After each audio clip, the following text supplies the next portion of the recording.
Listen, you smell something? Human emotions are materializing in the form of a viscous psychoreactive plasm with explosive supernormal potential. What a discovery, a psychoreactive substance.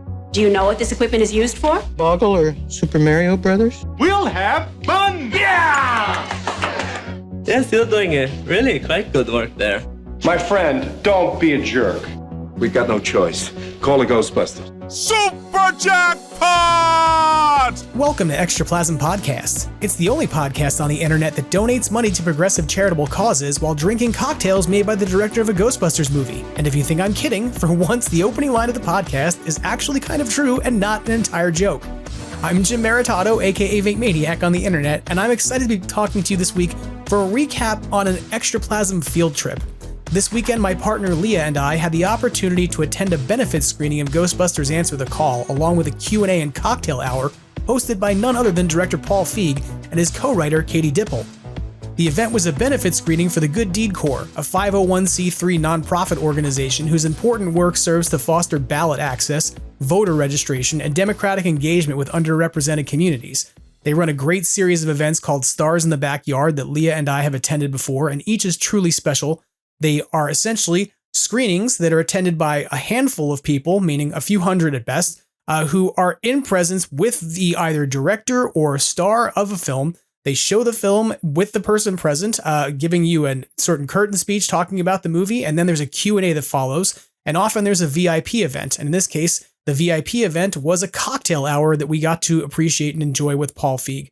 And so the work that the Good Deed Corps does is really important and really great. The fundraising that they do through these events works to support voter engagement, ballot access, etc. for people in underrepresented communities such as youth in Texas that they currently work with, as well as in Georgia, where they're working with folks who are currently or typically not represented within ballots or that struggle to get access, communities of color, etc. And so it's a really important and worthwhile cause that they work with. And you can find out a lot more about what they do at thegooddeedcorps.org. It's a really good place to go, by the way, if you're at the end of the year and you need to do something with some money, like donate it, so you can deduct it from your taxes. Not that I'm Louis Tully and can give you such advice, but I digress. But, look into it. Talk to your accountant. Check with your people. But if you need a great organization to donate to, the Good Deed Corps does some amazing and fantastic work.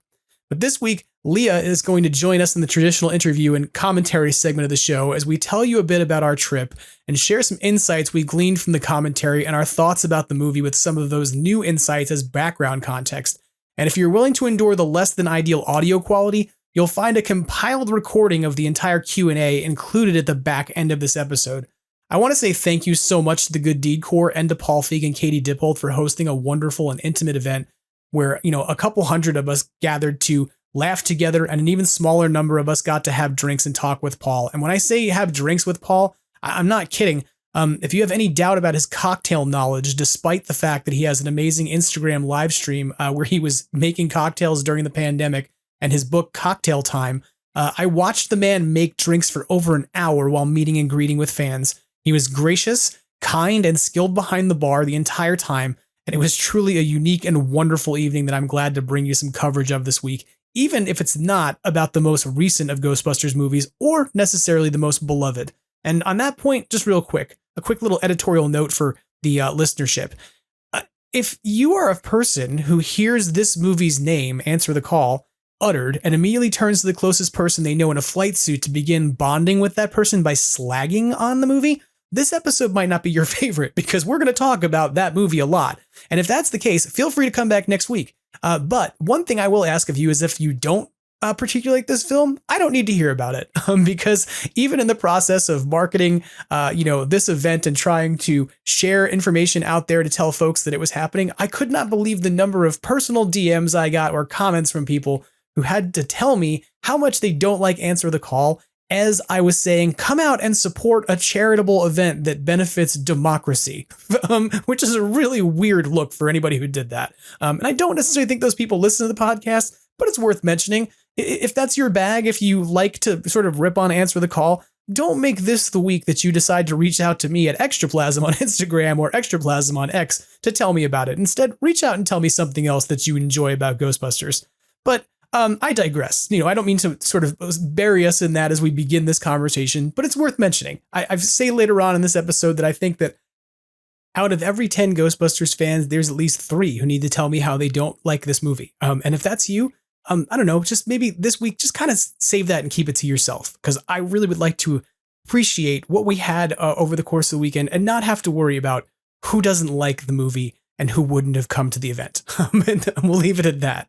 But before we can get into talking about this awesome field trip we went on, we should be sure we do talk about what is happening with the most recent Ghostbusters movie, or the one that's yet to come. So let's go ahead and do that. And we're going to do that in Ghostbusters Headlines. Still making headlines all across the country, the Ghostbusters are at it again. Today, the entire eastern seaboard is alive with talk of incidents of paranormal activity. Call-in topic today, ghosts and ghost busting. Extraplasm, read all about it. Ghostbusters Headlines coming at ya. To start us off in Ghostbusters Headlines this week, we need to talk about the film called Ghostbusters Frozen Empire.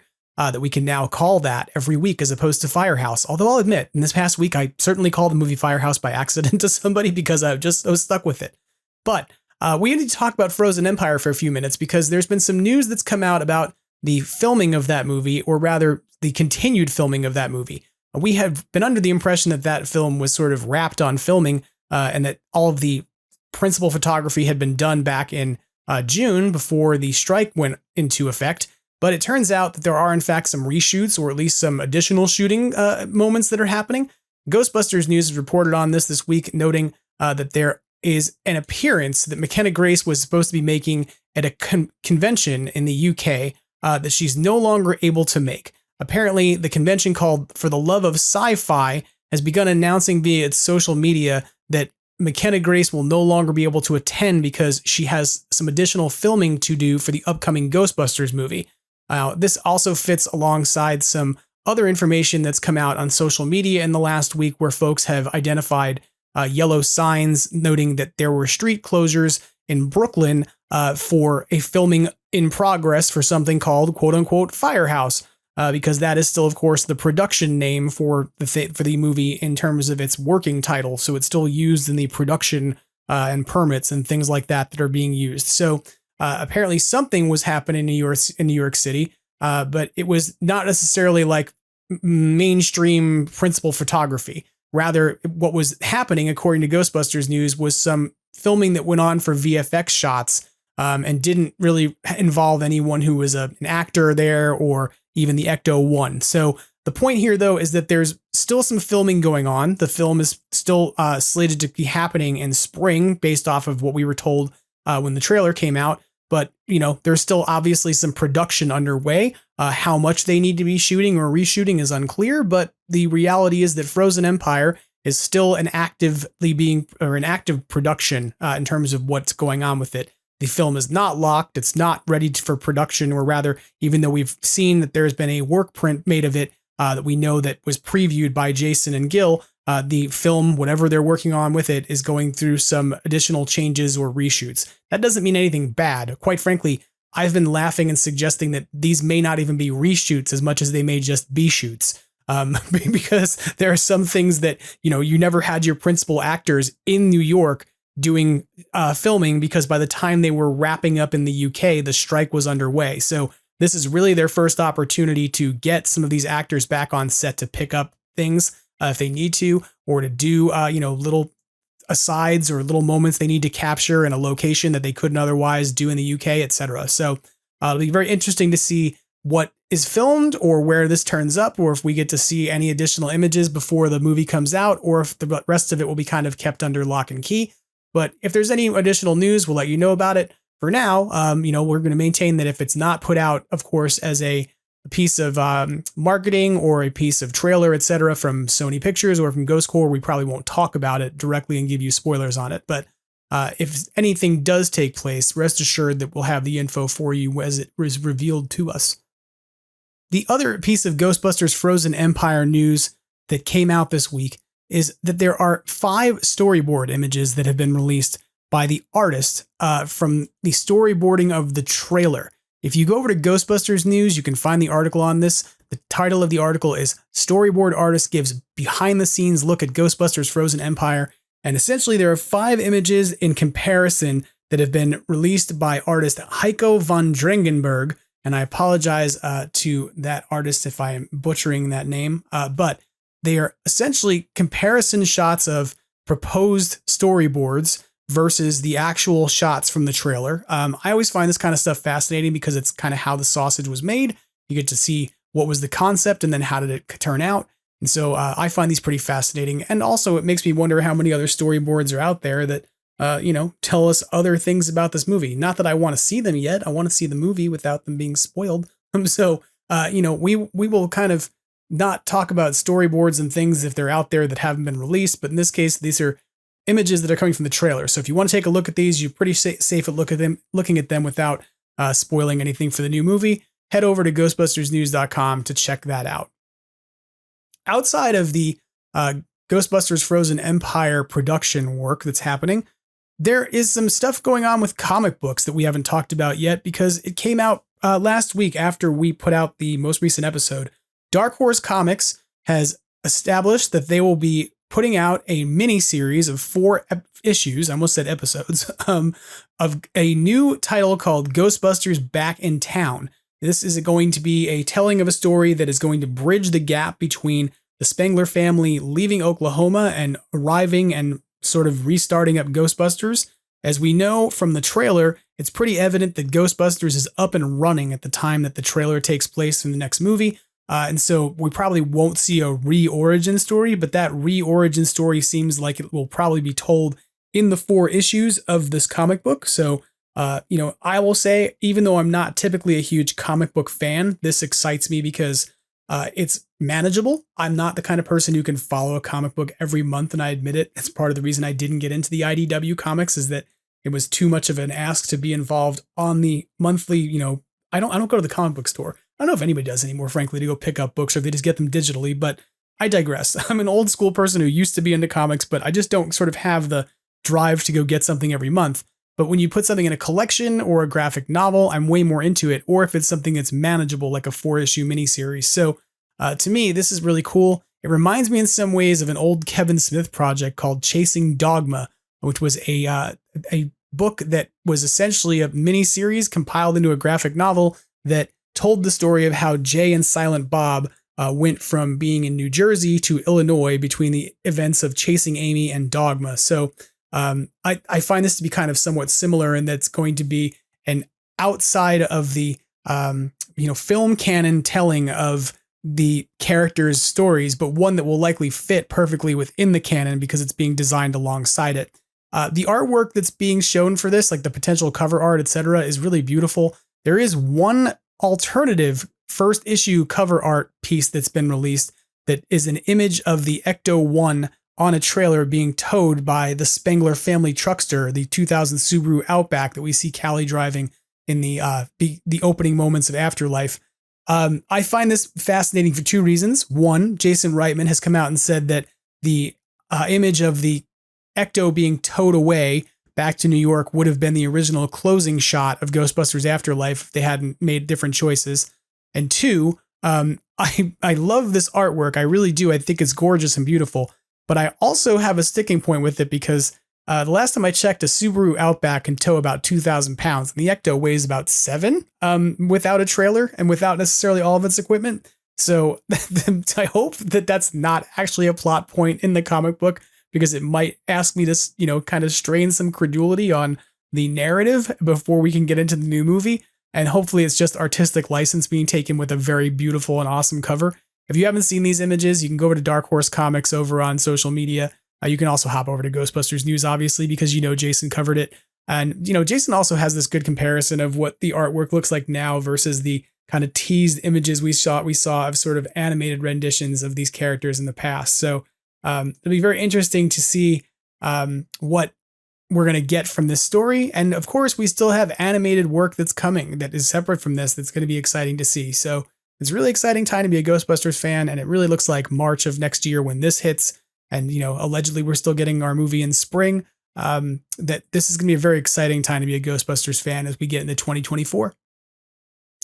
Outside of Frozen Empire stuff, let's talk about for a few minutes video game content.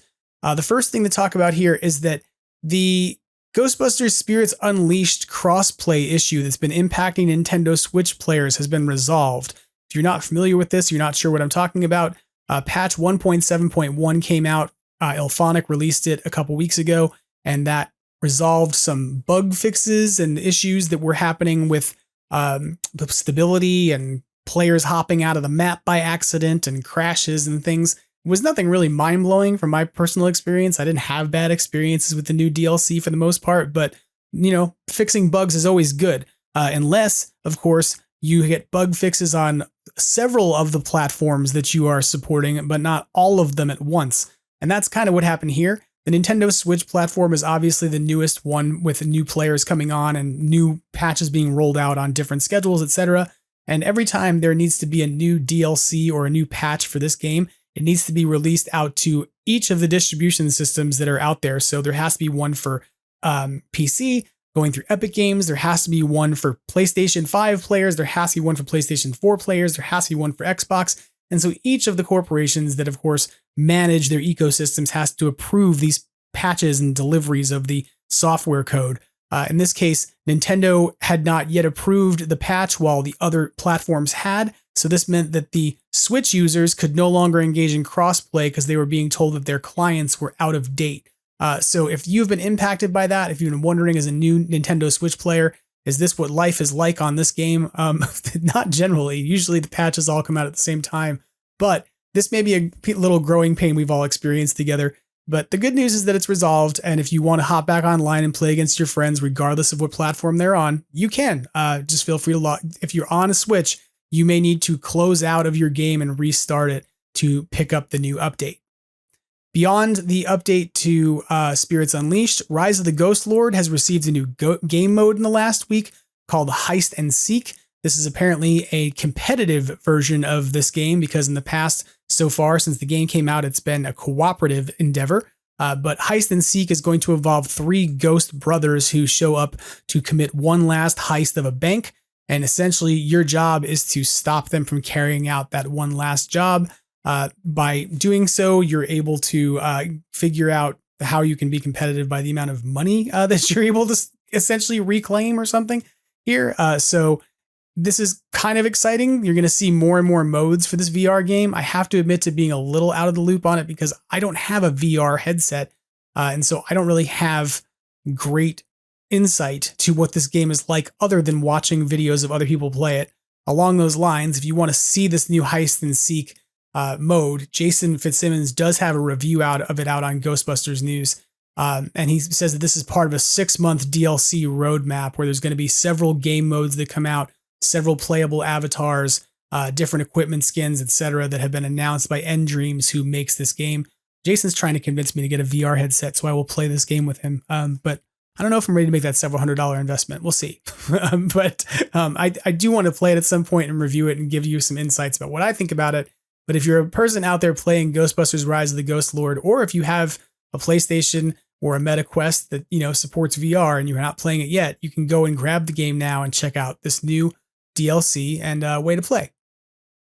In a different vein about video games and different vein about VR, you may have remembered from a while back we talked about Hologate, that there was a Ghostbusters VR Academy piece of software that different Hologate vendors, or rather Hologate leasers, because the people who have Hologate equipment generally rent it from Hologate, they could have it inside their different amusement centers. In fact, I went to a bowling alley near here and tried to play it and was told that they had run out of credits with Hologate and couldn't let me play it, which sucked. But apparently there's going to be a place to play this now that Sony runs. Sony Pictures has announced that there's going to be a new immersive amusement center, essentially, in Chicago with a speakeasy. And it's going to include not just Ghostbusters stuff, but it's going to include a whole bunch of different VR experiences from across different Sony properties, from 21 Jump Street to Uncharted, to Zombieland, to Jumanji. But part of the big draw here is that this will be a premier place to go and play Ghostbusters VR Academy while also potentially drinking in a bar that's called the Ghost Trap. So that's kind of exciting. I want to go to a place called the Ghost Trap and have drinks. That's pretty rad. So it's going to be a full service restaurant and bar that will include the speakeasy called the Ghost Trap. And there will essentially be these different opportunities to play different VR themed games, etc. Right there on site. So it's going to be a destination for sort of location-based experiences, according to Sony. And that they're saying that experiences like Wonderverse provide audiences the opportunity to enjoy our brands in new ways by immersing themselves in some of their favorite stories.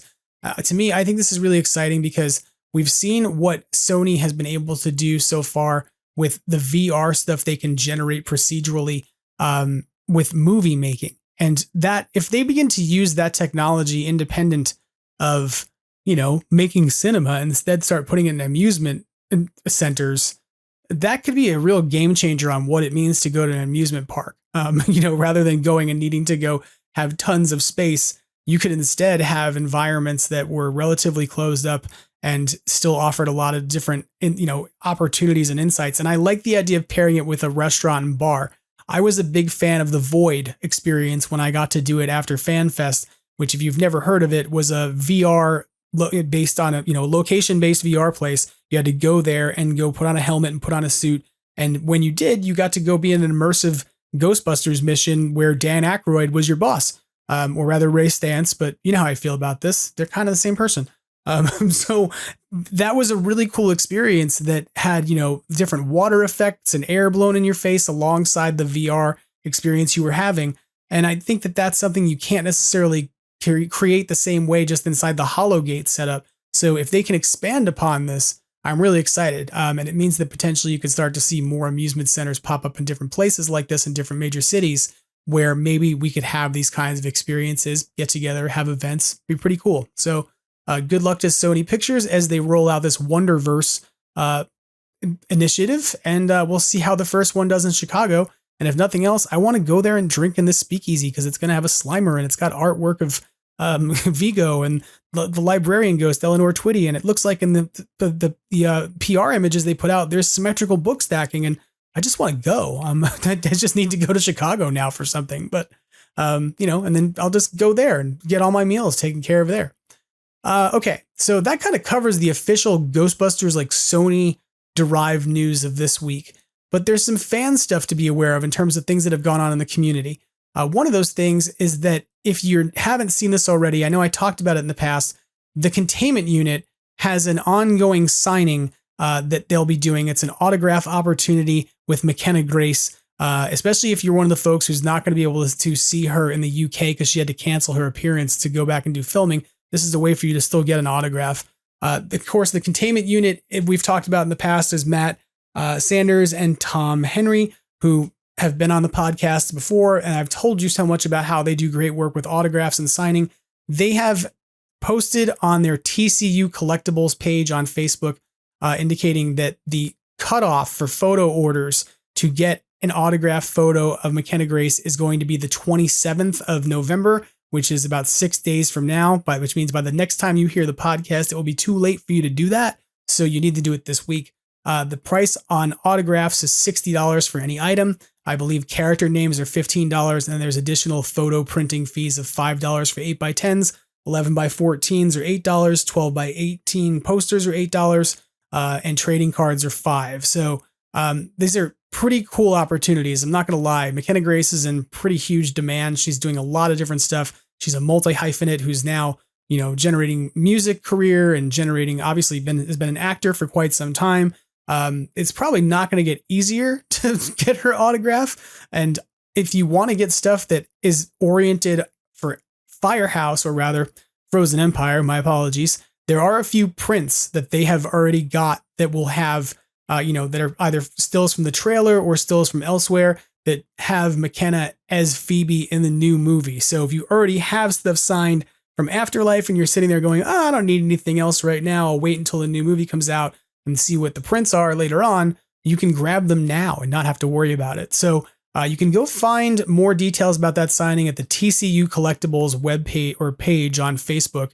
And of course, to reach out with questions or to place an order, you can contact Matt and Tom at the Ghostbusters Containment Unit at gmail.com. That is the only way that they're going to be taking orders. So if you send them DMs or something elsewhere, they're not going to get it. So make sure you reach out because it's going to be the number one and only way to make sure you get that autograph. The other piece of community news to know about is that apparently Facebook has been working through everybody's pages again, essentially starting to ban pages. And I know a bunch of different groups, including Ghostbusters News, got whacked in the last week. Extraplasm remains safe, although my theory on that is that we don't have the word Ghostbusters in the name of anything on the Facebook page. Apparently, according to Ghostbusters News, because Jason had a conversation with the folks over at Meta/Facebook, there are a few things that are causing this to happen. It's likely an algorithm that is driving the removals that are going on. And it's kind of a prevailing theory that certain images or languages will trigger the action of fan pages being pulled down. It's interesting to note that his page and several others were all whacked on the same day. And then a few days later, there were a few more that all got whacked on the same day. And it seems that this happens as like almost a queuing of several pages or many pages to be removed in bulk by an algorithm, and they all go at once. The big thing that Meta has said that needs to happen to make sure people can get their pages back in the event they get pulled away or something is that they need to disclose that fan pages are in fact fan pages in the bio or intro so that it's clear that it's not something endorsed by Sony Pictures. And so, this means that you probably want to be very careful about saying anything about being official, about necessarily saying that you're a charity group, even if you are one, because the reality is that, I've seen this, that several of the 501c3 organized groups have been pulled down and they're wondering why. And it's because an algorithm sees you as a guy who claims that you're a charity while also being a Ghostbusters fan and goes, no. And it's a matter of trying to fight your way back in to get your page saved, by advocating for yourself. So one key thing to keep in mind with this is that this is not hard and fast advice. I know that Jason provided the advice to folks to make sure they said they were a fan page, and then some Ghostbusters groups did that and then found themselves pulled down in the next wave of stuff anyway. It seems like everybody is at the whim of the algorithm on this to some extent. Your best bet from my standpoint is reduce the extent to which you're claiming Ghostbusters in terms of your logos and stuff, in terms of your bio, etc., and instead make it very clear that you're a fan page. Even if it's something like Ghostbusters fan franchise, as opposed to just Ghostbusters franchise, might be a good way to try to set the algorithm off. But keep your eyes out for it. It is something that continues to be a problem. And at least at this point, because Sony has been kind of in talks with Facebook, and their digital marketing team has been trying to ask questions about it, it does seem at least there's a conversation happening to try and reduce how often this is taking place. And the last piece of news to talk about for the week that I want to encourage you to take a look at is that I didn't get a chance to check one of these out myself, but Jason Fitzsimmons has a great review of the new Ectoware uniform that was put out by Thiago Nascimento a while back. That is currently out of stock because it was done as a run before Halloween, and then there would be additional runs later. But if you've been wondering, how does the Ectoware suit hold up, and you've been considering, what do you do for your next flight suit as the next Ghostbusters movie comes out and you want to upgrade your gear, you can take a look at Jason's experience with the Ectoware suit. He does a pretty comprehensive look at it, and it's a really solid review. So it's something to definitely go take a look at and check out. Okay, so that about covers the headlines for this week and gives you some insights about what's gone on since we last talked. So let's go now to my coverage with Leah of our experience off at the Q&A and screening for Ghostbusters Answer the Call, benefiting the Good Deed Corps. It was hosted by Paul Feig and Katie Dippold at Dynasty Typewriter in Los Angeles. Joining me on Extraplasm Podcast for the first time ever, but regularly right down the hall in almost every single episode, Leah Calote, my significant other, my partner in crime, and the person who maintains silence during every other Extraplasm episode recording because she's awesome and supportive. How are you doing? I'm doing great. It's weird to be talking on a podcast as opposed to tiptoeing around while you're recording a podcast. Yeah, this is typically the way that people don't know this, that usually you are the person who's trying to quietly cook things or play with a cat quietly or do any of the things because you are very supportive of what goes on with the podcast and you're an amazing partner and I love you for it, so thank you.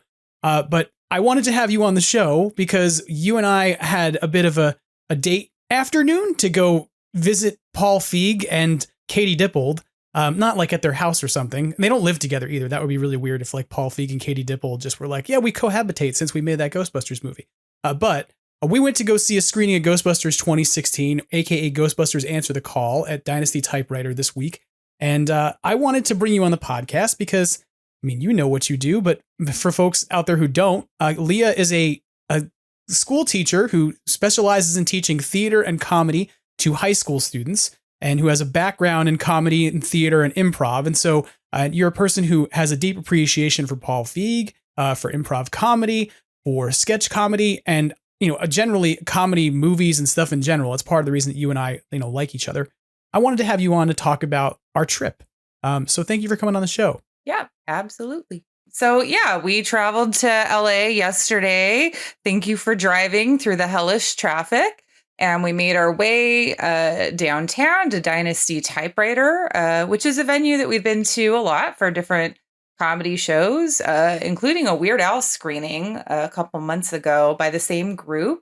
Yeah. Which, let's tell them a little bit about the Good Deed Corps was the nonprofit organization that was running the screening at Dynasty Typewriter. And the Good Deed Corps, if nobody's ever heard of them before who's listening to the podcast outside of LA, because they're kind of started here, the Good Deed Corps is a nonprofit organization that seeks to increase ballot access and voter engagement, especially in contexts where you have disenfranchised people and where voter turnout and participation is typically low. And so they do a lot of things like fostering engagement in, say, places in Georgia. They participate in things like the Texas turnout and have been working to develop voter engagement in sort of border towns on the Mexican and Texas border. In the last few years, they've sent donut trucks to go try and get people to vote for Stacey Abrams, I think. But essentially, they're a bunch of entertainers who came together during the pandemic and started doing this thing called Stars in the Backyard, where they show movies and bring in a director or a star, or in the case of like Weird Al's movie, his movie was never even shown in a theater because it was a Hulu film. Is that right? Yeah, it was like a direct to streaming. It wasn't on Hulu. It was on something. It was on the Yankonet, the only Weird Al Netflix equivalent. It only plays Weird Al all the time. UHF or UH is the name of that movie. It was on UHF. Yes, that's awesome. So we have been to like one of these screenings before, but the organization is really cool because they're working to increase voter turnout. And specifically with young people, we talked with one of the co-founders, Rebecca, and she showed us stickers that like people in high school had made to promote registering that are like really specific to their region. So they're a very cool group. Yeah. So it's a very cool, very progressive organization. And it is nonpartisan. As much as I'm joking about them sending donut trucks to go get people to vote for Stacey Abrams in Georgia, they do say, sort of claim that their goal is to kind of create conversational environments to be able to talk about politics in a nonpartisan way. And part of that is about creating opportunities to talk about film and its impact on culture and stuff. So I dig the Good Deed Corps. I think they do good deeds. It's good. They sure do. And so we traveled down to LA yesterday and we got to the venue and paid our $14 for parking. And we actually saw Paul Feig pull up in his car on the way in. And then we had a moment where we're like, oh, should we go talk to him now? And we're like, no, we should do it later because that would be awkward and weird. I have to say, that moment was like it's one of those humanizing moments when you encounter celebrities out in the world, is when you see celebrities drive up in their car and pay cash for parking or try to, because he was having like the same interaction that anybody who's ever driven the Dynasty Typewriter has when they pull up to the parking garage and try to figure out, are they taking money today? Are they sending people to the machine to go pay as opposed to taking cash in hand? And so I laughed to myself because he just wanted to know how he paid to park. And the guy was like, you pay when you leave, like just very abruptly. And I was like, you're talking to like the dude who directed Bridesmaids. That's LA for you. I mean, whether it's him or one time we were driving down like a really long street in LA and John Hodgman was behind us for a John Hodgman performance that we went to, and he had issues with parking. So LA parking, it's the worst. Everybody's Check impacted by parking. Signs. Okay, so we get there, we park. First thing we see an Ecto. And of course, immediately who that Ecto belongs to. Yeah, because this is our life, right? Like, I know the Ghostbusters people And you don't, but you are supportive and put up with me and my love of Ghostbusters people. And so we ran into Long and Veronica, who have the Ecto XO, the Ghostbusters 2016 car that its home is in the Southland area in the Orange County Inland Empire region, but certainly comes up to LA and will be at LA Comic-Con soon. And I've gotten to know them over the years because when I first came to a convention and cosplayed, I didn't know anybody. And they were the people who were like, hey, who are you? Well, come hang out with us. So, which I have to say has kind of fostered a love for me of Answer the Call in a way, because Veronica is a huge fan of Answer the Call. And that's sort of the movie she considers the Ghostbusters movie she associates and identifies with. And for me, I was a classic fan. And all of a sudden, when I came into cosplay and whatnot, the folks who I ended up gravitating towards and who were not really heavy handed about, hey, how do you dress? And hey, are you screen accurate? And all those kinds of things were the folks who were repping Ghostbusters 2016 at the time. So we've become good friends over the years. And so it was really cool to see them parked right outside. And they got a lot of good comments from people like throughout the night. Even Paul Feig was like, thank you for bringing your car. I don't know if you saw, he signed it. Oh, he signed their car? Wow. Yeah, he and Katie Dippold both signed the car. The sun visors of their car now have their autographs on them. And then the Lady Slimer that they have in the front seat of their car is now signed on the butt. So there's perfect. So if you go to Ecto XO on Instagram and take a look at it, you can find it. One signature on each cheek, or no, I don't know if Katie Dippold signed the butt. I know that Paul Feig definitely did, because there's a photo of him standing next to the car with a signed Slimer butt right next to his head. So yeah.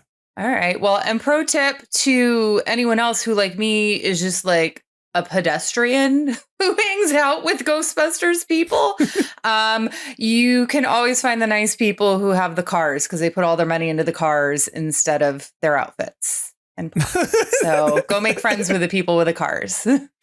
They're nice. I think that there's some people in our circle of friends who both spend a lot of money on outfits and cars who might disagree with you, but fair enough. I digress. So we end up inside Dynasty Typewriter. We got some drinks. We got our popcorn. We went in and sat down. We saw our friends from the Ecto XO. And from there, we had a pretty interesting night with Paul Feig, I think, coming out and introducing first the film and letting people know about it. What was your first impression as Paul Feig kind of introduced the film? Like, what did you get the impression he was setting us up for in terms of how he talked about the movie? You know, it was interesting. The vibes were sort of tentative, but hopeful. Both Paul Feig and Katie Dippold talked a little bit about sort of the tension around the film and what was going on in the world at the time of the film and how it's sort of reflective of that, and sort of nervousness of how it would be received the evening that we went and watched it. Yeah. So it was a weird start. And not weird bad, but it was sort of like, I got the impression that he got up to talk to us and began openly sharing about, in a way that I haven't heard him talk about the movie before, of saying like, I'll talk about this after the movie, but I got death threats. And it was just sort of like, oh shit, this is gonna be dark. Well, and I think you and I know Paul Feig from different things. Like for me, he's the person who wrote the book Kick Me, which is about, it's like stories about him in junior high that are cringy and awful. And, he's experienced a lot of bullying, but he has a great sense of humor about it. And of course, he's turned those stories into, Freaks and Geeks as the inspiration for that, and put a lot of himself into that show. And, I know him from watching Undeclared, and I didn't know for a long time that he directed several things in The Office. And of course, from films like Bridesmaids and Ghostbusters. But to me, I think of him as like nerdy writer who, sort of pivoted into directing and brought his writing and character acting sensibilities from the comedy world. Right. And brought those techniques to bring out the best in his performers and his writing staff. So for me, like, I was there to like meet him for that and to say, thanks for creating this stuff that that inspires and still rings true to even Gen Z kids. Like, he writes things that are very relatable. Yeah. And so it wasn't surprising to me to see him be like, hey, so here's this thing that we made and enjoyed, and hope you like it, even though I was completely, harassed on the internet about it and still am. And same thing for Katie Dippold, although she certainly was more reserved about it.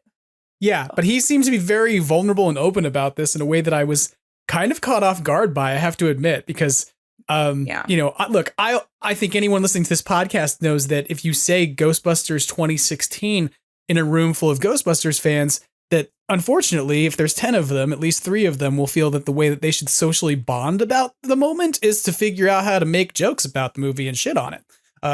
Which is, I think, really, I'm not saying that's a scientifically proven statistic, but I'm willing to go with it. And to be real, let's just be between brass tacks between you and me and the listeners. Mm-hmm. Like, I was pushing this event on social media just to tell people to come out and, benefit a charity, benefit an organization as a nonprofit that does things like increase democratic engagement in America. And I had to deal with people who commented back to me saying like, oh, you're going to watch this movie? Why would you watch this movie? Right. Or the people who said things like, oh, he's going to be serving cocktails. Well, finally, he's getting a job he can do. And you're like, what? Where are we at? We're 7 years removed from this movie. There's no reason to still be carrying around all this frustration about the film. But I think that he kind of started off, kind of illustrating this point that even Donald Trump was had a problem with Ghostbusters 2016 when it was coming out, to such an extent that by the time it came out, it had already kind of had the well poisoned for it. It was kind of like this groundswell of people who came out against it. But the thing that to me was so fascinating about how he set things off was to make it very clear that their goal was never to generate any of this, that they were worried about creating this kind of blowback. And it was why they chose not to try and do a sequel that would have continued the story of, say, Venkman and Spengler and Stantz, and then do that wrong, but instead to tell a different story in a sort of parallel way that would have left the original alone. And to be fair, I'm going to be 100% honest, I'm glad we got Ghostbusters Afterlife. For anybody out there right now who's gritting their teeth going, Jim, what are you doing? I love Ghostbusters Afterlife. I still love Ghostbusters, and its original canon is always going to be the thing I grew up with. But by no means do I sit back and go, Ghostbusters 2016 is hot garbage, because it wasn't necessarily my favorite version of the story. And to put this in terms that maybe will be relatable to people on the podcast listenership, but maybe not for you, Leah, because you didn't really watch this as a kid. You watched the real Ghostbusters. Like, you and I have talked about the containment unit, and yeah, I would watch that on Saturday mornings, not consistently, but like I have visceral memories of like, oh my God, the containment unit world. It's like Willy Wonka. So like we've talked about, like you said last night, like, oh, with like the containment unit has rocks floating around it. And I was like, that's my joke from a podcast. I say that all the time. Yeah. But like, I watched the real Ghostbusters as a kid, just like you did, and saw it. And it was like, oh, that's what Ghostbusters looked like. So when Extreme Ghostbusters came along in the 90s, and they were like, we're going to continue this, and we're going to put a guy in a wheelchair in it, and a goth girl in it, and a guy who's of color in it, I don't remember anybody suddenly losing their mind and being like, oh my God, what are they doing to Ghostbusters? It was just like, I don't even know what that is. You don't even know what it is. That's kind of like, there was not the same guttural reaction to that version of the Ghostbusters story. From the cartoon is, I don't remember there being an uproar like, oh no, it's not the real Ghostbusters, because it doesn't have the real people, the real people voicing it. Real in air quotes. It was an uprising because Filmation had their own version of Ghostbusters, and they didn't want to license the name to it, which is why the show we watched was called The Real Ghostbusters, because the not real Ghostbusters was that one with the weird gorilla and stuff that was like a Filmation property. You don't even know what I'm talking about. People right now are like, what? How could you have somebody on the podcast who doesn't know what the Filmation Ghostbusters are? And that's because people stepping outside of your Ghostbusters world is occasionally good, especially with your partner. But that's why I'm here to bring the back, because like you were taken aback by Paul Feig's sort of like sincerity and vulnerability. But to me, I was like, oh no, this is his brand. I've read, the first story, or one of the first stories. I'm not going to tell his story. He has plenty of cringy stories and kick me, like horribly embarrassing stories of being bullied and tormented and embarrassed, some by his own accord, some, based on sort of like cluelessness and sort of wholesomeness of that time.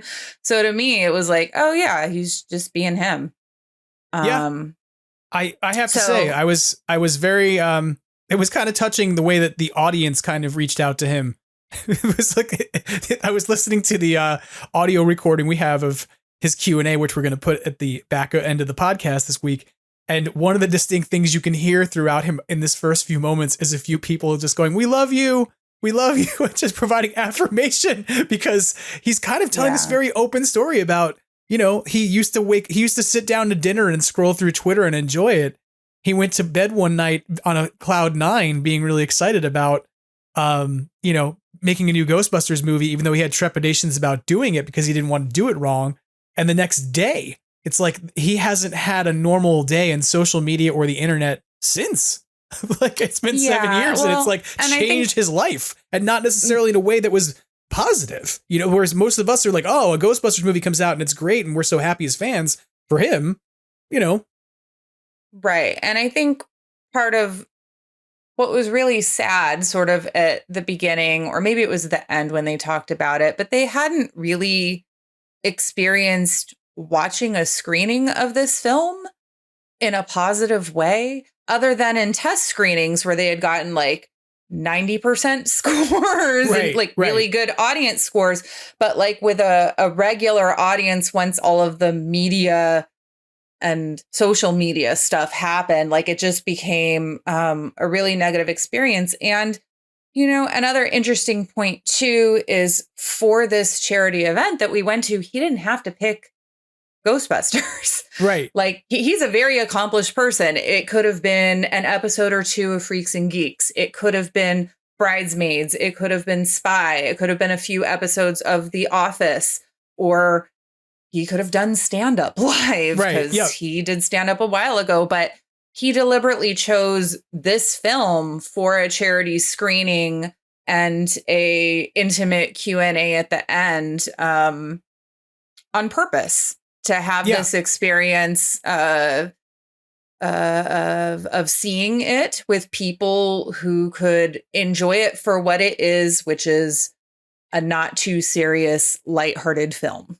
Yeah. And it was one that, you know, he talked about this at the beginning about how it was important to him as a film because it's a story of sort of coming up against people who are telling you no, you know, and sort of bullying people down and saying that they can't succeed at what they want to do or they can't be taken legitimately. And that, you know, in some ways that has almost allegorical levels to the need to kind of raise grassroots political engagement, et cetera.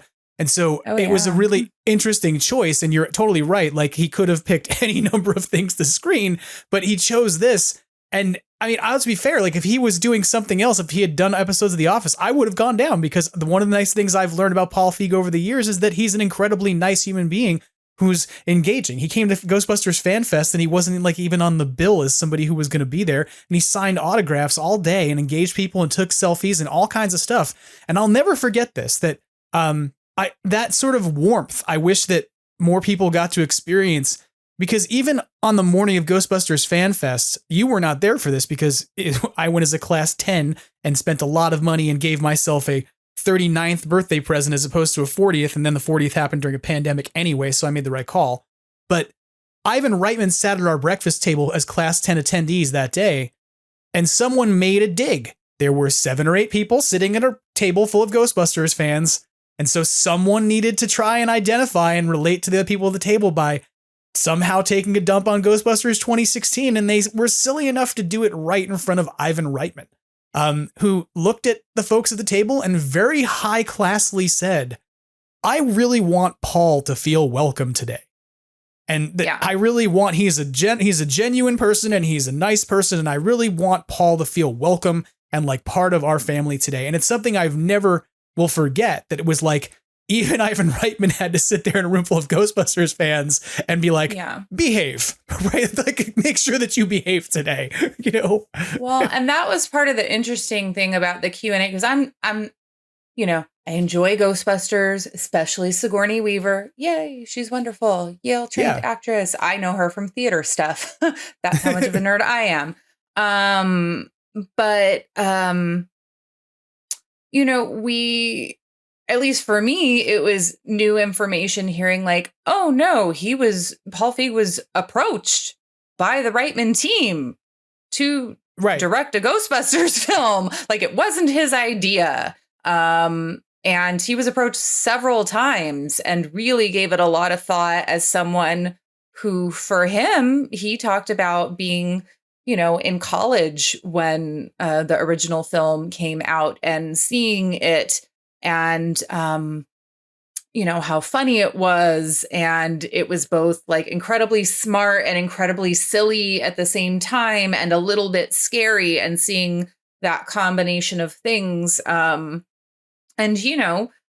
seeing it as something aspirational, like one day I might be able to do this in something like this in my career. Yeah. And I thought that was fascinating that like before we even got into the Q&A, like that happened later on, he kind of gave this disclosure of how the movie came about.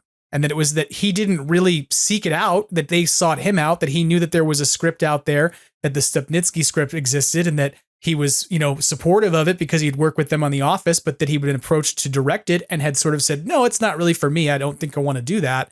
And that the timeline for the movie, this is what really blows my mind that I never really processed until really this weekend, and we saw him talk about it, is that the timeline for the movie was literally less than a year. Like he talked about it as something where it was a year timeline, but what he talks about is the idea that it's him and Amy Pascal ending up having a conversation at San Diego Comic-Con of 2015, which is say the 22nd or 23rd of July. Usually it's around that period. And I believe that like the premiere date for Ghostbusters 2016 was July 14th, if I'm not mistaken. And so like, you're literally talking about less than a whole year to write a movie, cast it, produce it, the effects come together, etc., to such a level that I never realized this, that the reason why we didn't get the dance sequence in the actual movie itself, and it ended up being tacked onto the credits and ends up being included instead in the extended edition, is because the effects were not locked, according to Paul, when they actually released the movie. And he had gone out to the press at the time saying that there was and I read this the other night. He didn't say this during the Q&A, but that I remembered this reading about the movie a little bit the other night, that he had actually gone out and said before the movie was even done being in theaters, there is an extended edition that will add 15 minutes to this film. And we found out during this event that it was because he did achieve those 90s on scores for satisfaction, and he did achieve those scores of 75% recommendation on their final screening, which meant he was supposed to have final cut of the movie. But then the studio came in and said, no, you got to take this out. You got to take this out. You got to take that out. And so instead, if you look at the film that he considers sort of the version that he would have put out there, it's the 2 hour and 15 minute extended cut rather than the one that actually hit theaters when we saw it. And so all of that is fascinating to me, because here you have a person who is trepidatious about taking on the job of taking a classic and working with it. And then they're given like less than a year timetable to be like, go, we want a movie made. And that's daunting. To me, that's very terrifying. Yeah. Well, and it was really interesting hearing things that were cut or that were revised, hearing, they went on a tour of New York to look at all the locations they wanted. And because it was being made in less than a year, they were like, okay, right. Boston it is, with green screens all around and giant cubes. Or that they were at one point going to have a ghost dinosaur, which that's delightful. I would like to see that sometime. But eventually turning it into other things like ghost pilgrims that made more sense. Yeah. And some of that comes out of the Q&A, which we're obviously going to tack on the back of the podcast because we're bouncing around a little bit, because some of this was about things he said at the beginning of it. Some of it was stuff he said afterwards, but sort of let's talk about the movie for a couple minutes, because I can remember watching Ghostbusters 2016 the first time I saw it in the theater, and I was sitting next to you. We went on a date and we saw it. And here's what I remember from seeing it in 2016. I remember really enjoying the first sequence in the house with Zach Woods. I was like, ooh, if the rest of the film is going to be like this is going to be awesome. And then it was just like kind of okay for the rest of it. It was enjoyable, and like has so many elements that were enjoyable. I love all of the actors in it. There are some moments that are like genuinely funny. Chris Hemsworth, I didn't know too much about at that point in time. And I was like, who is this person? He's pretty funny. Yeah, because you're not a Star Trek person or a Marvel person, really. So that was like, not really. He's not somebody who was on your radar in terms of Avengers movies and Thor movies and things. No, he was on my radar as a Chris. That's it. So, but yeah, versus viewing it this time, I really appreciated this time sort of the pacing of it. And again, the first sequence with Zach Woods is phenomenal. And I very much enjoyed like how he grounded those scenes sort of as a straight man. And hey, that scene is different than the one you saw the first time. Oh, is it? Yeah, the joke he tells about how the grandfather clock was saved from the Titanic, but that but Dr. Eldridge or Mr. Eldridge left behind his wife and children or whatever to fit the grandfather clock. That's not in the theatrical release. The theatrical release, instead, he has a different line where he says that the house has all the amenities, including Irish proof fencing. Because that would be like Ireland and immigrants and things. So it was essentially establishing that the house had anti-immigrant fencing protection. So in the newer version of it, or the extended version, that joke gets replaced with, to me, a much funnier joke about the grandfather clock coming from the Titanic. Yeah, no, that whole first scene, and I don't remember the first scene being funny at all. And it did have like some little moments that broke the tension. So yeah, so that still slaps. Kate McKinnon is a delight. All of the lead actors, Leslie Jones was really wonderful to see. It was cool seeing all the little cameos that I didn't notice the first time that we watched it, because I haven't seen it since then. And, the other thing that really struck me this time, if you think of it as sort of allegorical, it is a film about women being gaslit. They have proof. They are showing that these, scientific discoveries exist and they're real, and people are either telling them they're crazy or they believe them, but they're going to tell the public that they're crazy to cover it up. And it's that really struck home for me this time. I didn't notice that so much the first time around, but thinking of everything that's happened in the world with the Me Too movement and, I don't know, the last however many years and all the world events that have occurred. Wait, you let's just put in these terms. The guy who became president, who ran for president while campaigning against this movie, who literally put out Facebook videos saying, they're making Ghostbusters with girls. They're making Indiana Jones without Harrison Ford. What's going on? That guy. Right. So, in the wake of that, like when you think about it, this movie's story is very intertwined with that whole political moment in 2016 and the sort of like, will they or won't they have a, woman as president versus somebody who was the antithesis of a potential woman as president and who became president at the end of the day. Right. So it is a sort of weird way to look back almost through a lens of everything that's happened since and see things very differently. Yeah, but I also think that part of that too is that in the extended cut that we watched, which to be fair, like if anybody doesn't know this out there, the extended cut is not like some magical thing that only we saw. You can go get it. It's actually the one you should probably get off Amazon because it's got the whole dance number in it, and that's what makes the ending worthwhile to me. Is that if you don't have that, it doesn't work as well. But I think it's interesting that in the extended cut, you get more of the Homeland Security guys.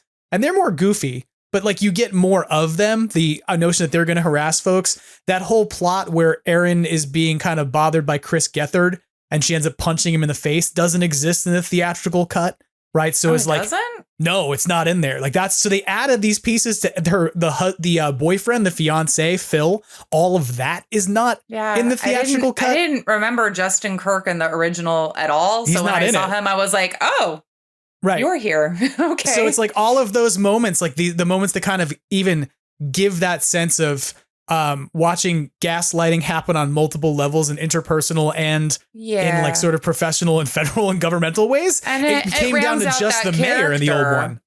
Yeah, but like if you think about the way you saw it last, a lot of that gaslighting feel comes most from two places: the mayor, right, and from like arguably from the villain, right? Yeah, and the assistant. But it's like really one source of it rather than, oh, here's a repeated theme throughout Erin's life of being treated as if the things she says aren't true, and then being afraid of people finding out about her viewpoints because of it. It really kind of changes it in a way that I really wish the extended cut is what we ended up seeing in theaters, because it rounds out the story better. And I'll say this, like, I'll ask you what your favorite moment was in this movie in a second, but I'm going to tell you what my new favorite moment in this movie is for real. Like, cause it's like my favorite thing in it. And I never saw it before this weekend. It's the presentation they give.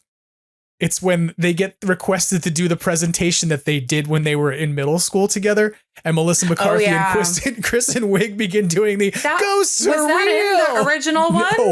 No, that's cut out of the theatrical version, which is like an amazing comedic moment of watch these two people have been friends for years pull out this nostalgic thing and still be able to do their performance together because they practiced it so much, and it creates that friendship between them. And it's just funny. Like, it's just an odd beat in the movie that switches, but it also creates some personality to these characters that you otherwise don't have so much of, you know? So I have to say, like, as a person who you saw me walk out of the last time I watched it in a theater, you were with me, and I was kind of like, I don't know how I feel about that. I'm going to have to really give this some consideration. I came out this time going, there's a lot of comedy beats here that got left behind, you know? And I think almost in the way that Paul talked about it and Katie talked about it, in the rush to get a movie out for next summer, it meant that certain things had to get cut, or the rush to make sure that we made things appealing to kids because we got to make sure that we can sell toys and things. We might have to lose a joke like ghost tits, which was a funny line in the movie, right? Or the other thing I thought of was in the original movie, Kate McKinnon's eating the potato chips out of the can when they first at the Aldridge mansion. You can't stop. But it's not what she says in the original cut. In the original cut, she says, "How can you stop eating these salty parabolas?" or something like that. Right. So it's like, it doesn't have the same kind of comedy beat to it. You know, it's got this different kind of, don't make a cultural reference. Instead, make a science reference about parabolas that doesn't land as well for the average person watching the movie, I think, you know? So I don't know, but I have to say, I enjoyed the extended cut more than the original version of it I saw. And I was kind of surprised by the amount of stuff that was either alternate takes or was, just completely new content that would round the story out and make it stronger. So, yeah, I don't know that I have a favorite moment. I know for me, like the first time I saw it, I was like, okay, well, that was fine. And this time, I really enjoyed it. Like, it's a decent film. I think if it had just come out as a summer comedy without all of the baggage that happened in 2016, like it's a totally serviceable movie. Like it did well financially. Like that was one thing that came up in the discussion afterwards. Like it's not something I'm going to go back to over and over and over again, you know? Right. It's an enjoyable watch. Like, it's not terrible. Yeah. You know, and I didn't think it was terrible the first time either, but like that really solidified it this time. Cause honestly, I hadn't gone back and watched it since the first time. Right. And just, experiencing it anew, not remembering anything about it other than that first scene. It was nice. It was nice seeing, and it was nice to laugh in the company of others. And that part, what you just said is exactly what I was going to talk about, is laughing in the company of others, because I remember seeing this movie in the theater with you, and the reaction in the room was almost like odd skepticism, right? It was like, I'm not sure what I'm like. There were some people laughing when we watched it, but it was definitely more of a mixed bag result of like what's happening in the room that I think doesn't let the movie breathe. Right. It had so much up against it when it came out in theaters of people going to be like, what is this? And sort of being told from different segments of culture and society, to be skeptical of it, that I don't feel like it had a receptive audience coming in to watch it. And every one of those audiences there were some people who were walking in to watch it because they were going, I'm going to go be mad at this. I already think it's wrong, but I support Ghostbusters and I'm going to go watch it so then I can be critical of it. And to be fair, like if you're listening out there and you're like, I don't like this movie, that's fine. I was not a huge fan of this movie when I first saw it, and it's grown on me over time, especially because of the people I've gotten to know in the community for whom it is a beloved thing and who are genuinely nice people who, I have no ill will towards, the same way that I've met people who love extreme Ghostbusters and I'm not like, hey, I was a fan of the original cartoon, so get bent. Like it's one of those things where I think the community, when you find the folks who really love the thing together, you can embrace it. It's an experience I had when I got to watch Afterlife, was all these people who came together to watch this movie because they had this deep appreciation of the original films and such, that this was a magnum opus moment for them to be able to move forward together. And so sitting in those rooms, regardless of which theater you were in opening weekend, everyone there was open to that film and was ready for it and wanted to see it. And I don't think like this is probably the first time I've seen that movie in a room full of people who were genuinely supportive and wanted to be there. And that's something you touched on that like Paul talked about after the screening, that like he and Katie had never been in a room full of people who actually were there avidly wanting to watch the movie, Yeah. Yeah. And that definitely affects your experience of watching a film, like who's in the room, whether it's a really scary film and everybody's screaming and grabbing each other, like when I went and saw The Others in a movie theater for the first time, or, or whether it is something like Bridesmaids where you are crying hysterically while laughing and hyperventilating, and so are people around you and their laughs are making you laugh.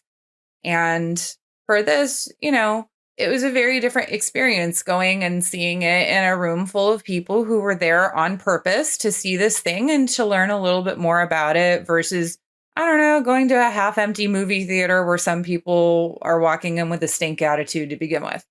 Yeah, I mean, I have to say too, like, I'm not sure if you realize this, but like some of the people in that room had come from quite a distance to be in that room.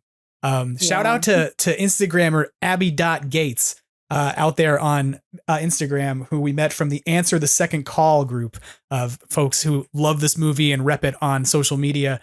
Because I was not aware that we were sitting in the room with folks who like represent this movie on social media and have created a fandom within a fandom of their own, and kind of gather together and do events at different places from around the world. Like they go and meet up in different cities and things and celebrate this movie. And I know that they're out there on social media as somebody who follows all the Ghostbusters accounts and tries to keep keep an eye on what's going on and who's doing what. Let's talk about it.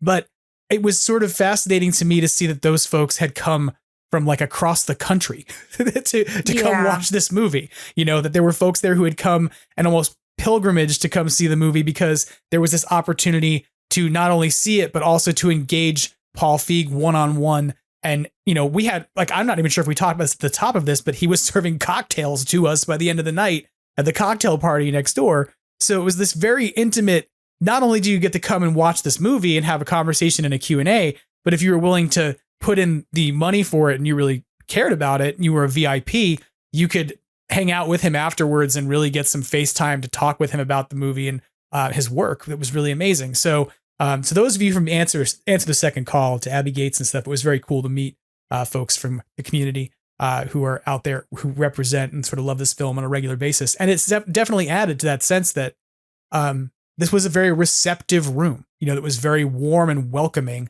to what this film offers without a ton of baggage and judgment. And I have to say, I was very excited to be in that context. I get to be in that context with other things related to Ghostbusters when it comes to Afterlife or the original films, etc. And to be in that context for this movie really changed the way that it felt and the way that it landed as I watched it.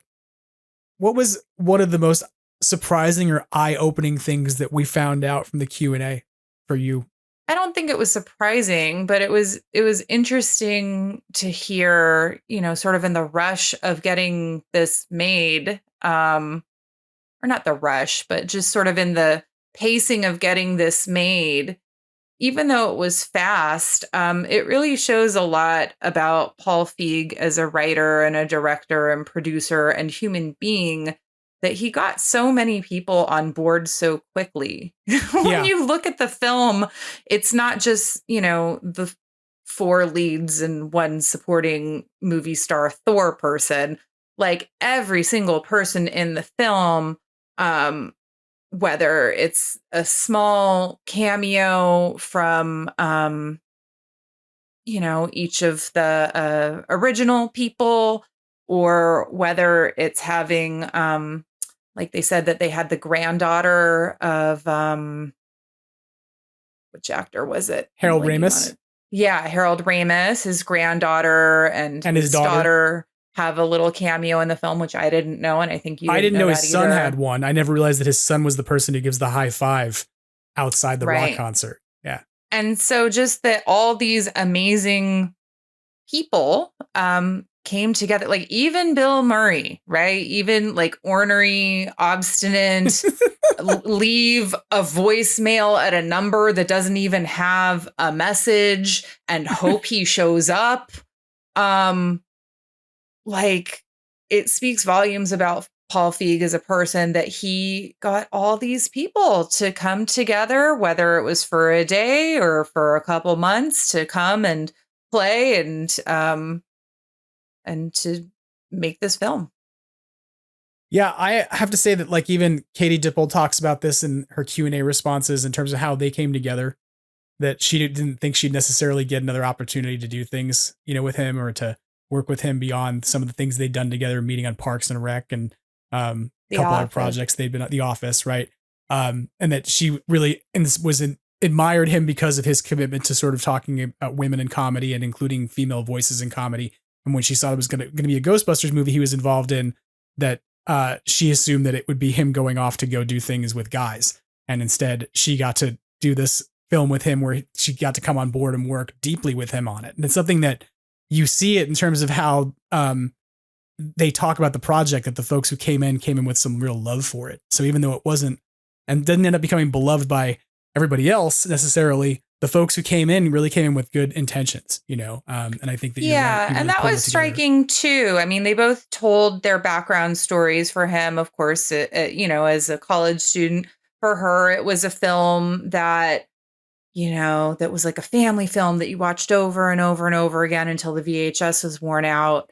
And that both of them came to the project with such profound respect. I mean, they really did consider whether to, continue the original story as was suggested by Reitman originally. And honestly, they made this film because they wanted to be respectful of the original canon. And they're like, that's too big. Like, I don't want to touch that. That's perfect. Let's find something within the same universe, but reimagined. I have to say, like, that's one of the most surprising things to me is that, everybody thinks about reboots as sort of being a disrespect to the original work, right? Like people who get upset at reboots, like don't. Yeah. Right. And so it was like even the fan reaction to this became in some ways a reaction of, why are you rebooting? And I think the thing I said to you, if I recall my experience walking out of the theater the first time with you, was I said to you, I don't know that it's a bad movie, but it's a movie that reminded me about the movie I wanted to be watching. Right. It was like I would watch a bust of Harold Ramis show up on screen and I would go, well, how does Egon fit into this universe? And then I'd start thinking about the other movie as opposed to the one I was supposed to be watching. And so it's funny to me that in the way that they were making these references to the original film while trying to stay outside of it out of respect, the way that everybody in the fandom, or not everybody, but a lot of people in the fandom read that was not as, somebody's like giving homage to the original project, but instead as sort of poking at it while replacing it, and it's very strange to me to start thinking about how as a director, you're given that choice of, do you go forward with what exists already and be concerned about how you might let everybody down because you're going to misrepresent or mishandle the stuff that they already know and have expectations of, versus saying that exists and it exists in its own bubble and should never be touched. So let's go do something similar but different and put a spin on it, and it creates the kind of backlash it did. And so I hope that more people understand this over time, that like the intent of, for, at least from his end, regardless of what Sony wanted to do. And I'm not trying to throw, fireballs at anybody at Sony either, but like there was probably business interests on how we wanted to make a movie or what kind of movie or what audience we'd capture, et cetera, et cetera. Those are things that are considerations that get made at a business making level, but at a storytelling level, he really wanted to make sure that he didn't, turn over the apple cart of what was already Ghostbusters and upset everybody, and instead create something that could exist parallel to it. Right. And with the two, with both Paul Feig and Katie Dippold, they talked at length about, things that they wanted to see in a new Ghostbusters film and things that they wanted to pay homage to and things that they'd be really bummed about if they weren't included. And, from choosing for the cameo of the person answering the phone, right? Annie Potts, right. Having a character in a similar vein, like if this character existed in this world, what would her role be, right? And giving her something similar to do. Like it wasn't just random, and it wasn't just slotting people in to like, oh, we got him for a day, let's put him here. Like they actually thought it through and thought of ways that they could sort of play on the characters from the other universe. And that was something that's kind of fun to consider, is that they talked about this, that originally the cameo idea for Dan Aykroyd was a much more significant part that was far more like a spiritual guide who was in tune with the kind of the spirit realm and things, who could provide insight or guidance. And because of time commitments and other constraints, they ended up having to write that part down to just this cabbie who comes in and delivers the line, but that character was much larger. And to me, I went, well, that totally tracks, because it would be kind of parallel to who you get as Ray Stantz running Ray's Occult in the original movies, as well as just Dan's, interests in the paranormal and in all the stuff that he's even had his family connections to as being kind of spiritualists who talk about this stuff that gave him the insights to make the original script. And so, I think it's kind of fascinating to wonder like what we would have seen if they had had their way on getting everything they wanted in the movie. And I agree I want a ghost dinosaur, like Katie Dippold's idea of having like the history of New York that's represented. Because that's what I never picked up on that before. When Rowan says in the movie, here's like the pride of New York City or whatever it is that he says, and throws his hand out, and now all these different ghosts come out. They're all historical reference. They're all different periods in history in New York. And so they were going to go all the way back to the dinosaurs. And I'm like, that would have been really fascinating to have a battle with all that, to have all of, and I do think that part of what happens is that from my perspective, that battle to me has always been very compressed. I don't like how fast paced that is and how all of that stuff gets shot and dealt with so quickly, and they move on to go fight a big beast, because just trapping one ghost in the original Ghostbusters is such a chore. But I think that if you had these ideas in there, if you were going to go in that vein of sort of being fast paced and lots of different things being thrown at them, why not a dinosaur? Other than budgetary constraints, it would have been fun to see.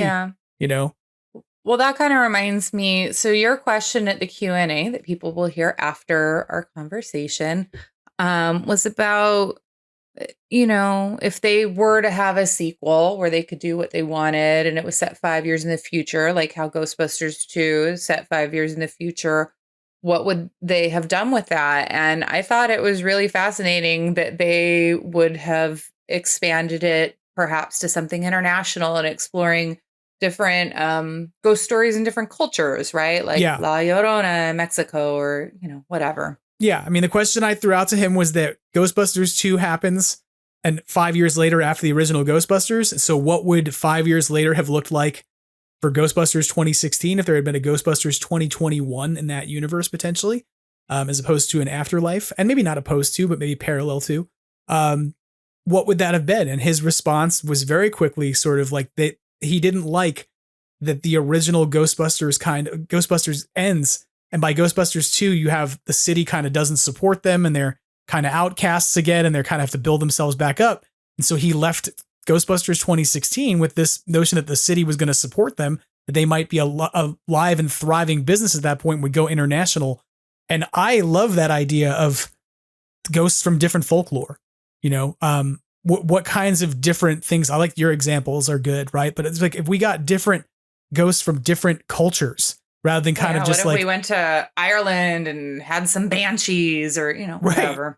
Yeah, it would have been really kind of a very interesting way to deal with it. And he did talk a bit about, you know, the IDW comics brought his Ghostbusters back into storytelling a little bit. He'd like to see more of that, you know, and I think that would have been interesting. Like parallel, like crossovers and stuff. Yeah. Yeah. In the comics. So, I mean, and that exists in the comics because the IDW comics did that. And I think that he sort of suggested that he would have liked to have seen the current run of films doing a little bit of that so that they could have their day in that too.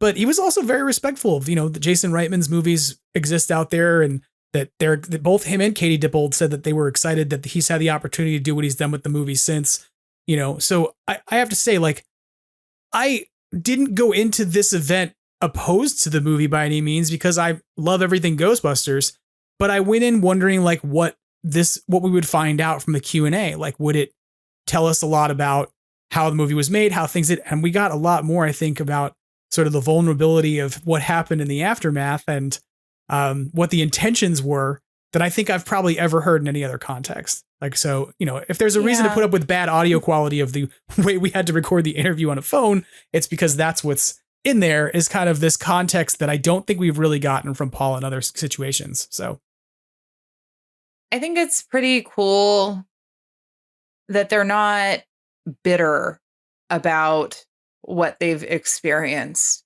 Yeah. It would be very easy. You know, you and I are public figures. We're both teachers. We've experienced online stuff in our careers. It's just the fact of the world. I'm sure most people have.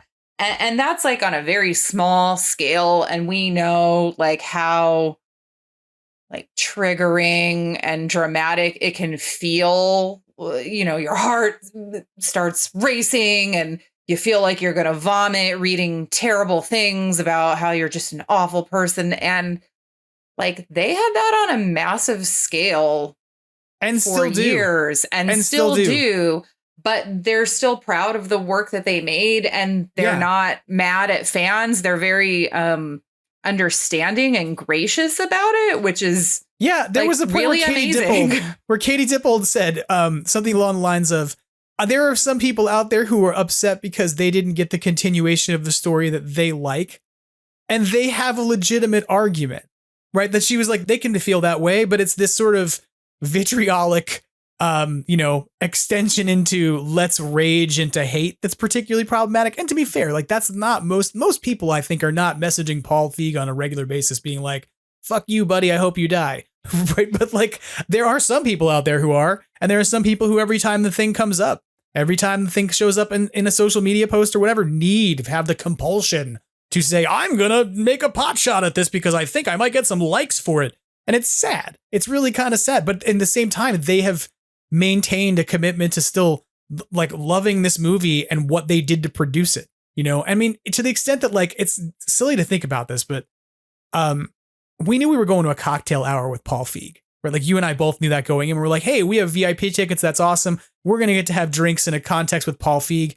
And if you remember, when we went to go see Weird Al had done like a dinner at the same event when the Good Deed Corps had him. We saw them. We came in and we saw him sitting at all the tables, like walking from table to table and sitting with people while they were eating, right? And so in this context, that's what I expected. I figured Paul was going to circulate the room and talk to people while people sat there and drank. But instead, what ended up happening was you and I came in. There were two bartenders behind the bar who were making Paul's drink. And then Paul came in. And then Paul was making Paul's drink for everyone. He became literally the bartender of his cocktail hour.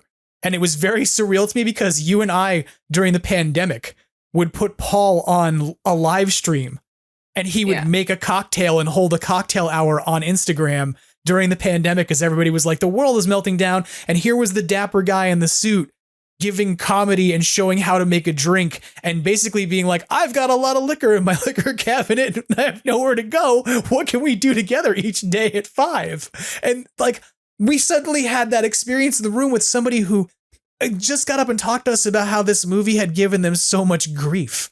Do you know what I mean? It was just like, I don't understand how anybody could ever look at Paul Feig and see him as a cold or like dark-hearted man who tried to do wrong in making a Ghostbusters movie, because everything he tried to do it seemed like his intentions were in the right place, but there might have been some miscalculations along the way and some pressures to say, we got to get a movie made because we want this movie for next year because we need a box office hit by then because we got to capitalize on what we got going. So it's one of those, it's a 25th anniversary. We got to get this thing out there, or whatever it was, whatever the logic was at the time, that was compelling and driving that. It really kind of, this weekend kind of gave me this sense of feeling like he's been done some wrong, that there should be more receptiveness to this film because it was made with a lot of love, and it may not be the thing that everybody likes, but by the same token, like, I don't really find the Extreme Ghostbusters to be my cup of tea, but it doesn't mean I have any ill will towards anybody involved in it, So I don't know. So one thing that they reflected on too was that, it's a miracle anytime a film comes out at all, because there's so much involved. And, as creative people, you with your podcast, me with the shows that I direct at the high school where I teach, we know that firsthand, right? There is so much that happens and so many elements that have to fall into place. So I don't know what the point is that I was going to, but just celebrating that this movie got made at all. It's like it happened.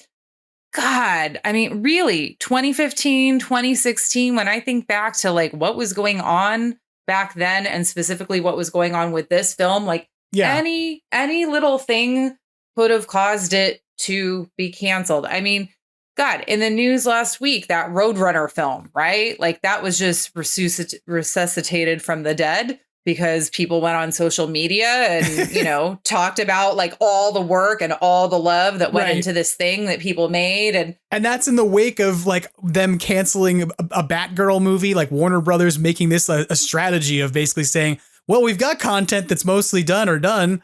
Let's just make it a tax write-off instead. Yeah.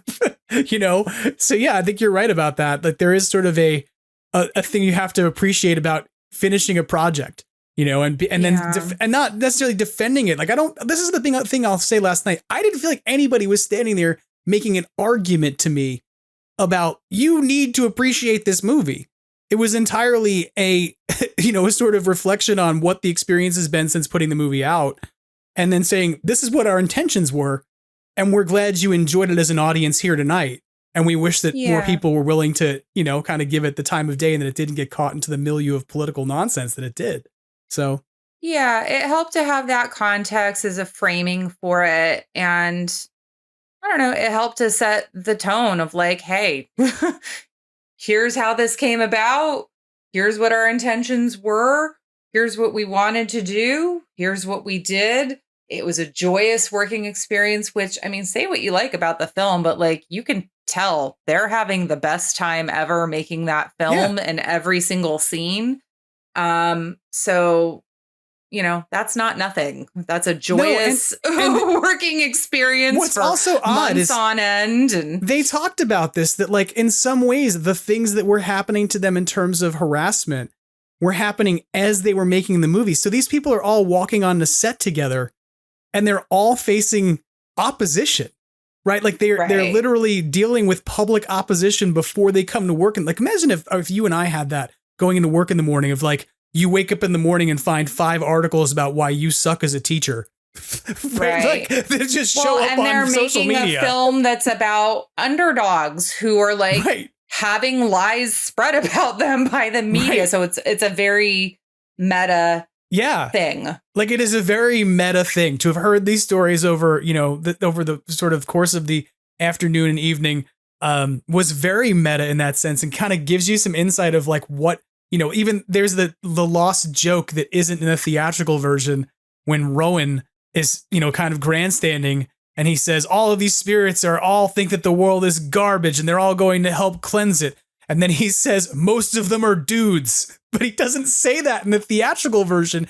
And it wasn't in the script. It was a thing that he ended up ad-libbing in the moment because they were dealing with how many angry white men were sending them hate mail via Twitter such that they began to come to work and cope on set with. And then to me, that's so weird, is that it's like they literally were living out being denied the opportunity to be treated legitimately as Ghostbusters in a very meta sense, and then making a movie about that at the same time. And it makes you go, man, like, I wonder what that experience would have been like if people had just been more open and welcoming to this film, and whether that set would have been even more joyful as opposed to one where the joy was being found by kind of coping through the moment in the way that they talked about, you know? So yeah, I wonder what the afterlife set would have been like, because that's a pretty serious film. Like if they had been dealing with the same level of scrutiny and harassment, like that would have been a completely different film. Could you imagine if there had been a weird politician who got up and was like, they're making a movie with children in it. How dare they? We need to exterminate kids. Children can't be Ghostbusters. No, never. They have the kid from Stranger Things as a Ghostbuster. What's going on? It would have been a really weird look. But any other final comments you want to make about your trip to meet Paul Feig? You did have your moment where you got to say hi to him. I know you weren't going to because you didn't want to be awkward around him until I sort of pushed you to the bar to say hi. But yes, he's a very nice person and gracious, and just seems like a very nice person. One of the organizers of the event, Rebecca, came and talked to us for a bit. And, she talked about how nice it was collaborating with him on this, and how much she enjoyed getting to show this cut of the film with people who could appreciate it, and that it, was really something that he had been looking forward to. So I'm glad that we got to experience that together, and that we, in this week of Thanksgiving, that we were able to lift the spirits of the people who created this thing that brought a lot of joy to people. Yeah, I have to say that it was a kind of weird and surreal experience for me, because 2 years ago on the same weekend, I was hopping between a friends and family screening of Ghostbusters Afterlife, an AMC theater screening in Torrance, so I could go try and get myself some Ecto 1 the popcorn buckets. And then you and I were off seeing the IMAX presentation of Ghostbusters Afterlife like the following day. And so I was thinking about this while we were sitting there watching the movie, that 2 years later, I was in a much smaller theater with a different director of a different Ghostbusters movie, and having a very interesting and thoughtful interaction that really changes my perspective and understanding of that film. And it's something that I'm going to value and cherish just as much as I do, going off and being able to have any of those experiences at the friends and family screening or anything else, because it really opened my eyes to some of how this movie was made. It's something that I'm hopeful that maybe we'll get to talk a little bit more about with Paul Feig in the future, either on this podcast or off in other venues. So, I really valued this experience. I thought it was really great, and I'm glad we got to do it together. Me too. All right, Ghostbusters people, you should definitely check out the audio from the Q&A, and hope you enjoyed as much as we did. Yeah, that Q&A audio will follow this. It will be a little bit cut up with some segments of me kind of coming in and guiding you through it. And part of the reason for that is that the audio was recorded on a cell phone, so you can imagine that it's not exactly the best audio, but I'm going to tell you that it's worth you putting in a half hour of time to listen to it. But there's a couple of segments I did cut out of it. There was an auction at the event that would allow you to get a Zoom phone call with Melissa McCarthy that went for $750 to somebody who ponied up that money for 10 minutes. Although they did say that she might talk so much that you have to just pretend that you're still listening. Yeah. Or in the Zoom. But rather than treat people to the ongoing shouting of an auction on podcast, I kind of cut that out, as well as a couple other moments that are just kind of audience clapping or noise, but all of the responses are there. So I strongly encourage you, if you thought this part of the conversation was interesting, stick around for the next half hour or so and check out the Q&A with Paul Feig and Katie Dippold. And Leah, thank you for everything you contribute to Extraplasm, because people have no idea just how much time you set aside to make sure that I can record in a way that sounds good, that you are supportive of the podcast. And probably the most important thing you do is that you are the person who, every time I finish recording an interview with somebody and begin to develop the self-doubt of a person who's not sure if they do anything right, you are the person who goes, those people could have left you already if they didn't want to talk to you. You're fine. So the real question is, are we going to talk for 3 hours once we stop recording? Yeah, I'm going to come down the hall and tell you about just how anxious I am that you and I recorded a podcast. And I don't know if we're going to be able to get over it. and then I can reassure you that I don't hate you. So. Yeah, okay, that's great. This is going to be a great rest of the evening. It's a good plan. Thank you for coming on the podcast, and I love you. You're great. So love you too. All right, bye, Ghostbusters people. All right, stick around and check out the Q&A in just a moment. The Q&A segment you're about to hear was recorded at Dynasty Typewriter in Los Angeles on November 19th, 2023. It features Paul Feig, director and co-writer of Ghostbusters Answer the Call, and his co-writer Katie Dippold. The Q&A is moderated by Don Foster, treasurer of the Good Deed Corps, and producer of famed sitcoms like 2.5 Men, The Big Bang Theory, Mike and Molly, Dharma and Greg, and Louie. Unfortunately, we didn't manage to get the audio of Paul's curtain speech before the movie, but the entirety of the Q&A that followed the film is provided here, with a few slight edits to remove moments of clapping or cheering, and a segment that featured a live auction that was difficult to clean up. So forgive the audio quality here, please, as it is recorded from some devices in the audience rather than off the soundboard. And thanks to the Good Deed Corps for contributing some audio clips to help document the event. Enjoy!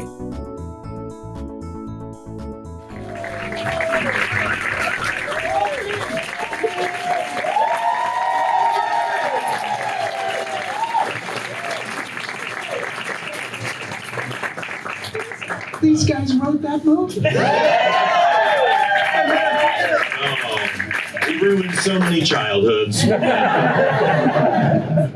Oh my God. Oh. Well, I gotta say, what a kick it was to watch it with you guys, because we were just saying we haven't seen it really since it came out, and it's just so fun to see it in front of people who are friendly. Well, wanted to see it. I wanted to see it, exactly. I've never had that experience. When you go to the movie theater, you're like, well, let's see how this goes. But like, you came here. It's really nice. Can it always be like this? And about 5 people snuck in from the movie next door. Oh, no, excellent, good. Which you can still do, I think, in 2016. I think you can. That's one thing you can still do. Oh my God, 2016 is crazy. Holy smokes. Yeah. Oh, well, I'm going to just ask a quick question or two, because you've heard plenty from me. You know what a big fan I am, but I'm going to, if I can bring up the Poubelle twins, the lovely folks in the Ghostbusters house, and they'll, come on, you guys, they'll have cordless mics. So I think it'd be nice if would you mind, we'll bring up the house lights so you can see folks ask some questions. I know we've got a lot of questions in a short time to do it, but I'm just going to start with just a little origin story here about how you guys came to meet and decide to write this thing together. Well, we first met. We first met on The Heat. I had written a spec script. And he was my dream director. Bridesmaids, changed my world. To watch a movie and just see so much of the female point of view. And he has always loved female comedy writers and comedic actresses. He's always found women funny, before you had to, you know? I have to give him so much credit for that. When he would say it, it was oh, what is this, you know? But, so I love Bridesmaids so much, and I thought, he's not going to want to do another female comedy. He's now going to do his men's stuff. And so I didn't think there was a shot, but then somehow he got a hold of it and signed on, and so that's how we met. We met at I was saying early before the movie at Comic-Con. Remember, we all went there, and it was the morning I told Amy Pascal who wanted to do it, and I was like, hey, Jesse and I were like, let's go to lunch, and we told you, and you were so excited and into it. Yes. And it was just, it was a real whirlwind, too. We had to write it pretty quick It was very fast. It all happened very, very fast, for sure. Yeah, because they wanted it basically to come out the next summer. And this was the previous summer. So and we were writing the first draft. It was like November, December, I feel like. Yeah. And then turned it in. And then we were shooting in the summer. Yeah. Crazy in hindsight. Got all of Boston. And we actually first met on Parks and Rec. Oh, that's right. It was part of the writers' room. That's right. Oh my God. And I'm just going to toss in, because this is about me. I met Paul, I think we met like 30 years when ago. I was an actor, yeah. So. Yeah, and we worked on a little show called the Louis Show with Louis Anderson. Yeah. And Paul and I have been buddies for long enough for a bunch of us got together in Las Vegas for my 40th birthday. So you're really old when you go, this is the 25th anniversary of my 40th birthday. And we all gave each other, we called them Vegas names. There were like 20 of us there and said, you're this person, just kind of in the spur of the moment. And Paul is the kid. He was 5 years old. And I'm going, look at him now. Look at this dapper. Look at this guy. I couldn't be more proud of the kid. I couldn't be more proud that we're doing this. This feels like this is the beginning of the holiday season. We killed some ghost pilgrims. We're ready for some awkward Thanksgiving with family. There you go. We're going to have cocktails. We're going to really just kick off the weekend. But I just love to toss it. Oh, if you're cool, please. For folks that came here, huge fans, just up for any questions you have for Paul and Katie and about the movie. And I just got to shout out to Toby Huss. Oh, Who played 1940s cop. We had so much fun on the set. It was like, at one point, I think Toby were like, let's bring this to the 2000s. It was pretty 1940s. You had me dial it back a couple decades. It still makes me laugh. Who threw him out the window? There's lots of. It's like the Disney Ranger. I was Toby's fantastic. Anyway, anybody else from the movie here? Yeah, right. Is Robin here? Well, here's the thing. I got some calls, emails, texts from folks that I've asked. They're out of town. They're fancy exotic places. All kinds of folks. Exactly. But I mean, as the movie was going, I went, Gruber is electrocuted ghost. Yeah, Gruber is the subway ghost. You're right. Banos as Flasher ghost, exactly. But among those that had a line or two, I got a lovely, we had a very nice conversation by phone just a couple of days ago, Melissa McCarthy. Oh, I think I've heard of her. Wonderful, and she said, what can I do to help? What can I do? And she was hoping to be here. She flew to New York like yesterday at this time. So we just missed it. She said, like a whisper, just a whisper. Okay, so a quick editorial note here. This is a spot where there was an auction for a Zoom call with Melissa McCarthy, but rather than subject you to a lot of audience chatter and yelling out of different bids and things, we're going to cut from that to the beginning of the Q&A, which followed immediately after that auction.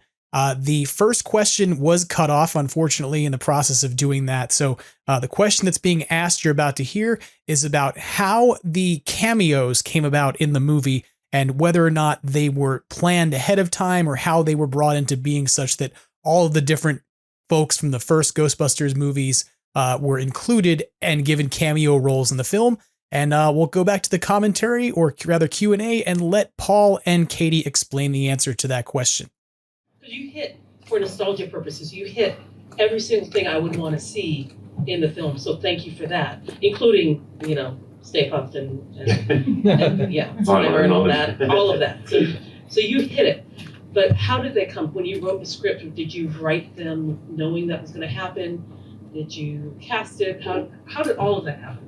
Katie was really the one who felt like we wanted it. I remember we were coming with stuff, and she goes, here's the things I'd be really bummed about if I didn't see in the movie. It was like the Ecto one, Slimer, and then it became about the other cast members too. Yes, and I know Dan Aykroyd, we originally had a much longer thing for him. It was like a long scene where he was this kind of spiritual guy named Rick Gale that annoyed Aaron, like didn't want to deal with this guy. He seemed like a fraud. And but it just became this whole other longer part of the script that we just had to cut down. So we ended up coming up with the Cab cameo. Yeah. And it was just kind of quicker. And he was the best. Yeah. He was so nice. He was so fun on set. Everyone was so excited to see him, and he was just like the loveliest a person. He was wonderful. Yeah. And they were all wonderful. I'm not saying. And then Bill Murray. I can't remember how that started, but I know we didn't know if he was going to come. Yeah. But Well, you wrote the part for Bill Murray. Right. And when you want to work with Bill Murray, you're given a phone number, and it just picks up and like goes beep, and you just leave a message for Bill Murray. There's no agent, there's no lawyer or anything, and you're like, well, and you just make the request, and you have no idea if he's going to show up. And so literally up until the day before, we had no idea if he was going to show up. I feel like even day of, we still. Yeah, we were. Yeah. It was literally like Missy Imperato, our live producer, she had people staked out of the airport and say, he's getting off the plane, he's getting off the plane. But the backup plan, I was going to play the part because like, if he doesn't, I guess I'll do it. So thank God he showed up, and he was so wonderful. But that was a crazy moment for both of us because as Ghostbusters fans, he'd been saying for years and years and years he would do nothing. He wanted nothing to do with the Ghostbusters sequel. And when he showed up on the set, it was just like it blew our minds. That was crazy. And his only request is that he dressed like Quentin Crisp. So that's why he's wearing a But he was a delight, yeah. And then so I can't remember how we came up with the other ones, but I know like Sigourney Weaver was like the most exciting thing like for me. I love Working Girls, one of my favorite movies of all time. And she was so lovely, and it was really fun to have her be like, another scientist. The other Jillian. Yes, exactly. So, screw you, Ben. Yeah. And I can't remember when we came up with Ernie's thing, but that was pretty early on too. I feel like we knew that. Well, we were shooting for the moon. We definitely wanted to try to get everybody in there. That's why we came up with the Harold bust, because we couldn't figure out how to put Harold in. So, and then the only person we almost got, the part that Brian Baumgartner plays, and he's the guy that runs out of the hotel, that was actually going to be for Rick Moranis. But he turned it down. So, I know. He was going through a really bad time with his family. And Harold's family came to set a lot, and that was really, really nice. Well, actually, the guy when we're outside of the rock concert, and the guy who comes up to Neil Casey and like gives him the big crazy high five, that's Harold's son. Oh. And actually, and there's and Harold's daughter and grandson are.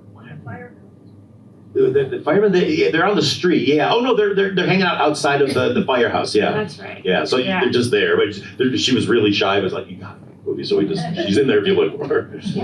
But no. Annie Potts. Oh, yeah. That's right. I feel like we wanted her to seem like in similar vein of her character in the original. Yeah. Had to say her line. Well, it's so funny. I mean, that's why haters really took us on for it was fan service. But it's like, the same reaction you guys had every time we would screen it, people would be so happy when somebody would pop up, and we didn't want to milk it too much. It's kind of like, there they are, they approve, and it was just really, they were all so wonderful. Well, I think you guys did it beautifully, because for me it felt like it's this parallel world where 1984 Ghostbusters didn't happen. Yeah. These people are the right age. You went, oh, that's a perfect job for Annie Potts' character. Yeah. That's what Yeah, exactly. Aykroyd's character, driving the He still knows about ghosts. He uses jargon. I thought you guys did just beautiful. Well, Ivan Reitman, who's very sadly gone now, was very involved. And once we had done this, he got together with IDW, I think is the comic book company that does all the Ghostbusters comic books. They've been doing them for years. He went to them and had them do Ghostbusters comics about our team, and then he had them create a series where there's a portal, they break through a portal and the two teams come together. And there's these really fun comic books they put out with the two teams together, which I kind of wish they would do in these current movies they're doing, but whatever. It's we're proud of ours, and there's a scene at the very end of the credits that we didn't show, but where it kind of sets up a sequel that never happened. But I remember when you first brought this up to me, I thought you meant a remake, like it would be like Venkman, like all the same people, just different roles. But then I remember it was very important to you for it to be a totally new story and new characters. And so like when people were like, oh, they're just redoing the thing, it's like, no, it was always really important for him to still create something new within this world that we all loved, you know? And I thought that was very smart. Well, I mean, it'd been so long. It'd been like 25 years since Ghostbusters 2. And it just kind of felt like, reboot. But it felt like I kind of wanted, because I had read the script that they had written, and it was, I mean, you know, they're all really great writers. They're just somehow they're kids who kind of knew about the Ghostbusters. Here's my problem. It always required the world to forget about the Ghostbusters. You know, and to forget that like a city had been taken over by the paranormal.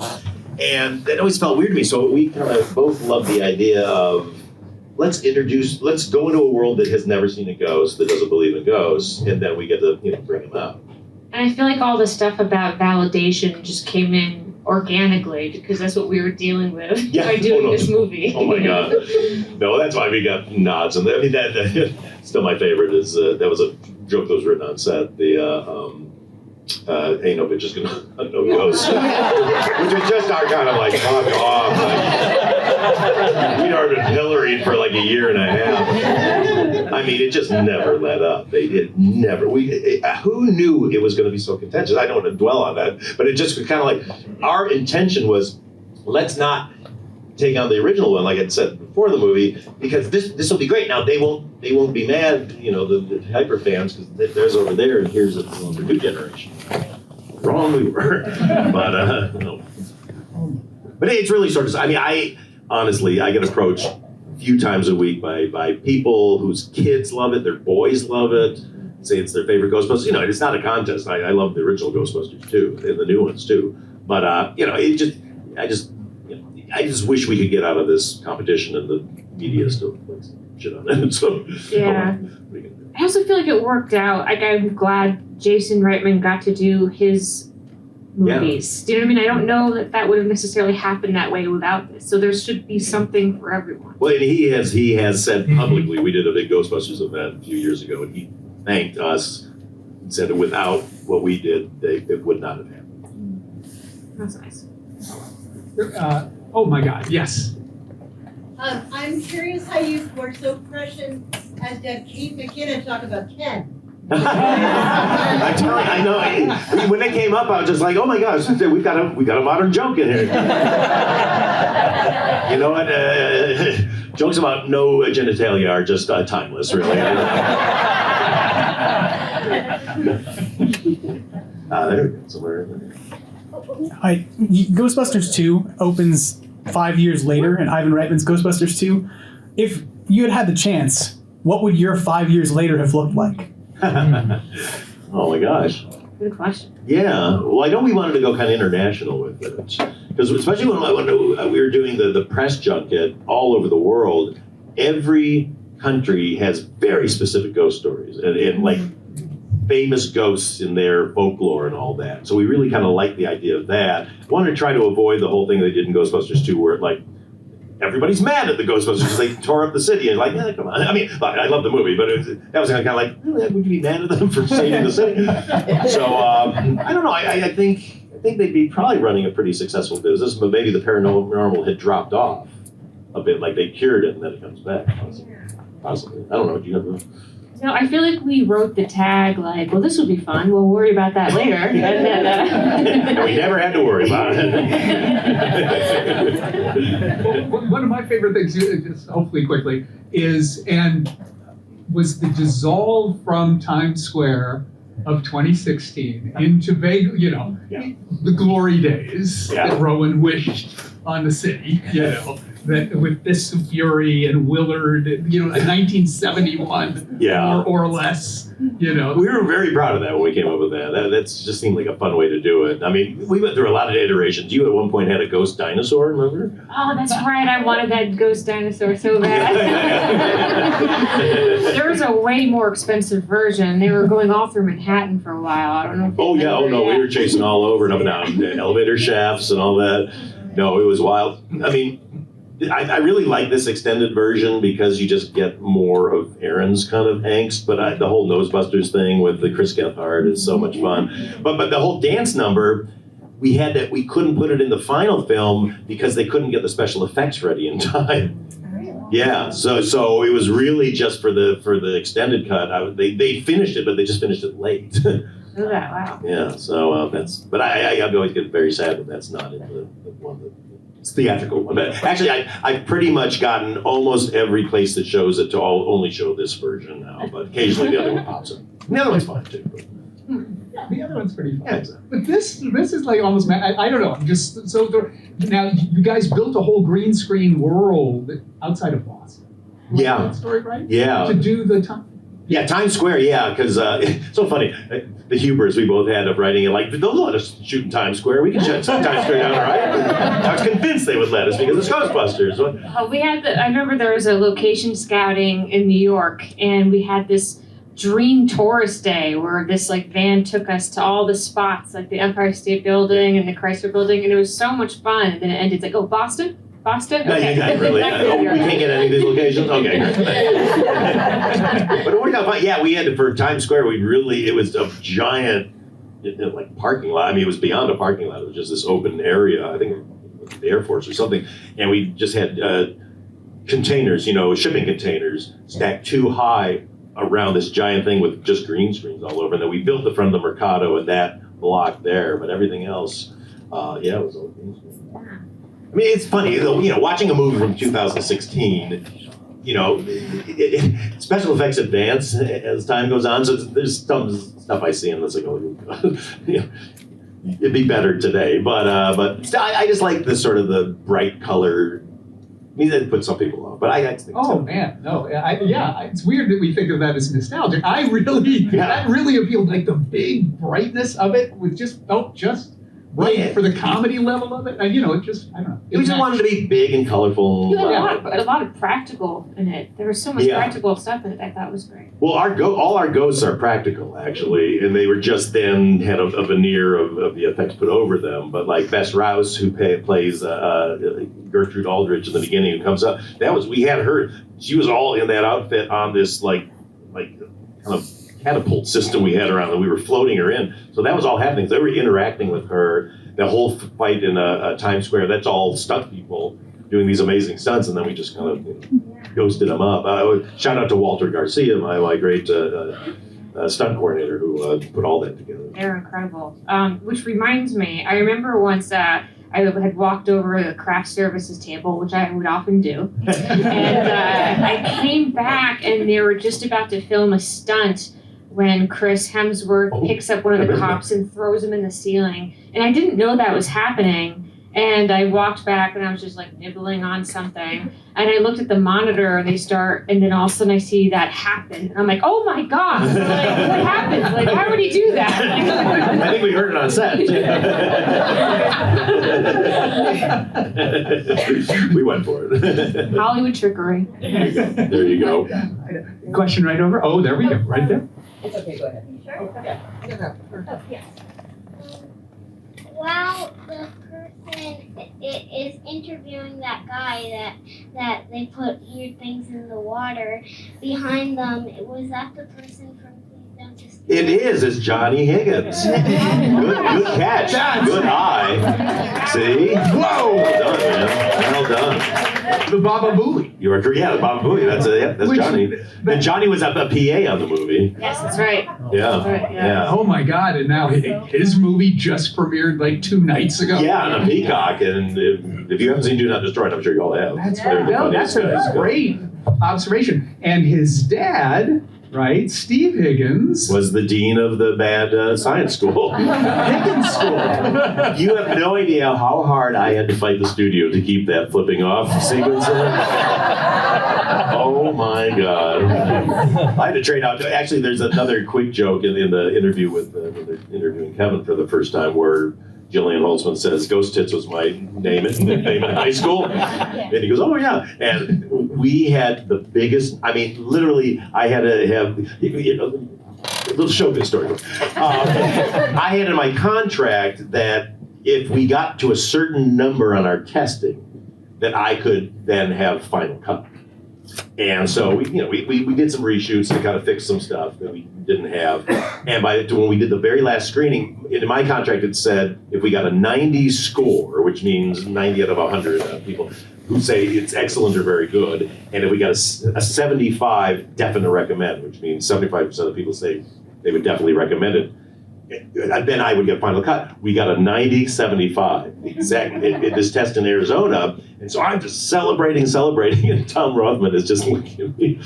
And next thing I get called into their office like, we can't keep the Ghost Tits joke, we can't keep, and the flipping off, we can't, because I have final cut. And literally, this is so showbiz. Michael Linton was like the head of Sony. I had a meeting. He flew in to negotiate with me about Ghost Tits and the flipping thing. And finally, I sacrificed Ghost Tits to keep the flipping up thing. And then I got us some extra perks for the press tour for everybody. So.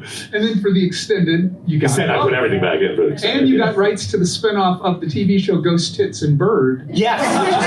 Yes, the cops. So well done. Thank you. It's very exciting. Passion project. Yeah, exactly. We have Max right there. Right there, yes. I'm Paul and Katie. Oh. I'm here with Answer the Second Call, which is a fan group of mostly LGBT Are you guys here? women. I'm here. Oh my gosh. Yep. Oh, you're the We're best. a fan group of mostly LGBT women who really love this film and have really had our lives changed in a positive way because of this film. So I just wanted to let you know that, first of all. But I also wanted to ask, are there any really standout stories from the positive reaction to the film that you guys just hold close to your heart?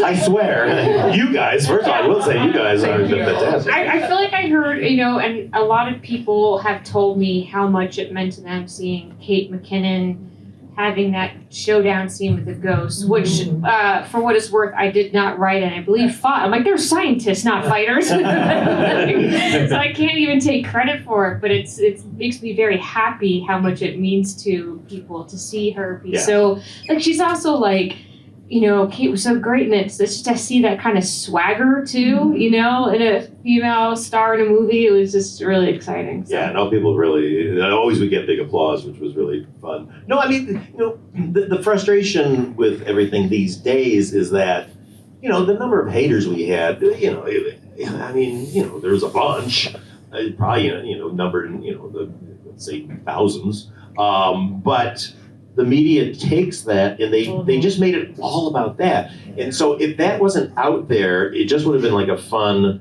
summer movie, but it became this political cause and people on both sides, they were amplifying all the haters. And so if you don't follow showbiz, you're going I guess that movie's terrible because all these people are mad about it.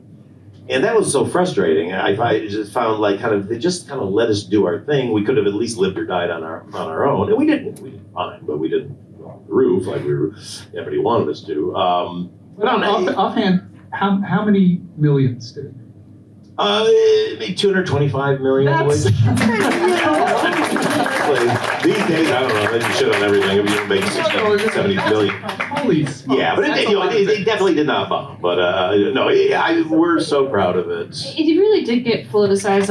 I also feel like there's different types of people who didn't want the movie. There are people who just wanted to see a true sequel, which is understandable. That's fine. That's okay that you could be disappointed. It's not that. Yeah. And I feel like somehow they got lumped in with people that just had darker reasons, So real issues. It just sort of spread this thing apart that shouldn't have, and I don't know. Yeah. No, it became too divisive. But anyway. Yeah. What are you gonna do? We're over it, obviously. Yeah, clearly. Come on. You guys in Ghostbusters, you won. Yes, exactly. The Rowans of the world did not win them. Well, people read so much stuff into everything in the movie. I was glad that was the line that we took out of the cut that I got to put back in here, which he had that Neil ad-libbed this, and he goes, "They're mostly dudes." Right. I was like, that's the greatest line ever. And they're like, oh, let's not poke the bear. And shout out to Neil Casey, who was just so funny. So good. Because I had done a TV show called Other Space for Yahoo Screen that I was very proud of. And Karin Sony is one of the stars of it. Bess Rouse is one of the stars. And Neil was hilarious in the show. And so I actually kind of took a lot of people from that show and put them in the movie. But He does a lot of improv in LA if you ever get a chance. If you're in LA and want to see him in an improv show, he's the most brilliant performer out there. He's so funny. Yeah. He does it here. Oh, that's right. Yes, right. he does. Oh, right here. Oh, go. Oh, cool. Excellent. So if you're ever here, he's the original incel. That character is. Who knew we were ahead of the curve on incels?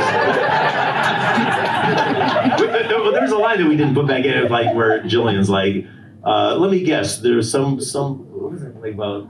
Your heart was broken or something in high school," and he goes, "Yes." He said some name of some woman, and it was. Yeah, we really laid it on. Well, I think we have time for one more question. Yeah, Good, right here. Thank you. Sure. So, politics aside, I'm just wondering, as creatives, what is it that the two of you loved about Ghostbusters and made you excited to make this movie?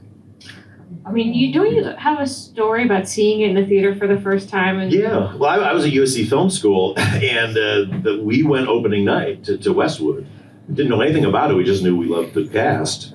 I don't think I'd even seen a trailer for it, and just was like, just blown away by how, because I had never seen something that was that funny but that kind of smart at the same time, and yet silly at the same time.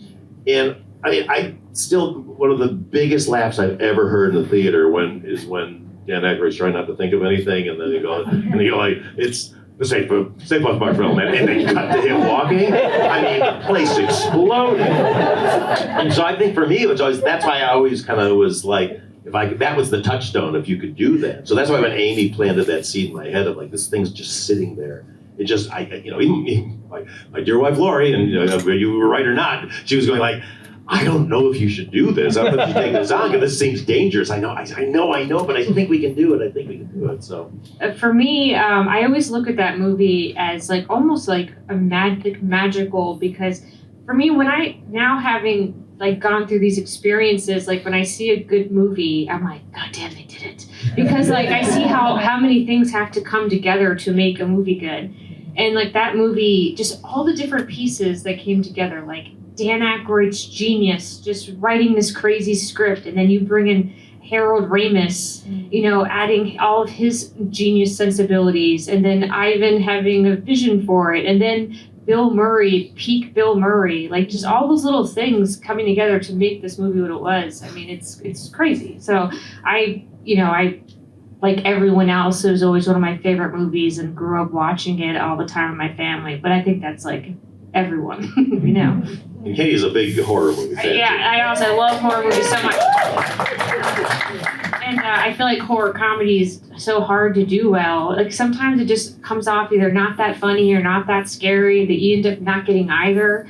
And I felt like that, the tension was always great, but the comedy was always great. And the irony is these days it's really hard to get just straight up comedy made. All the comedies, the most successful comedies right now are horror movies. Yeah. I mean, Megan, that is a flat out comedy. I'm sorry. It's so funny. Yeah. I love it. Yeah. So now you got to kind of bury the pill in the peanut butter. Right. I wish there were more comedies. Like, there's not a ton of really great comedy directors, and like Paul is really, not to embarrass you, but like you're really so great at being on set and bringing out the funniest in everyone. Like I used to like watch him go on set and, talk to Melissa, and they would joke around about and riff on what the line she could say. And it was really kind of like a magical thing to watch. And I think that's a very rare thing. So I think that's why there's not a ton of comedies right now. I think it takes a lot of special parts, and he's one of them.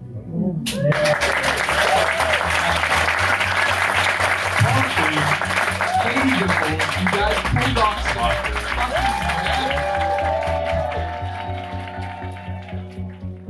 That about wraps things up for Extraplasm this week. I want to say thank you once again to the Good Deed Corps, to Paul Feig, to Katie Dippold, and the amazing people at Dynasty Typewriter for hosting a wonderful event that was an absolute joy to attend and to be able to talk with you about. If you want to find out more about the Good Deed Corps and the important work they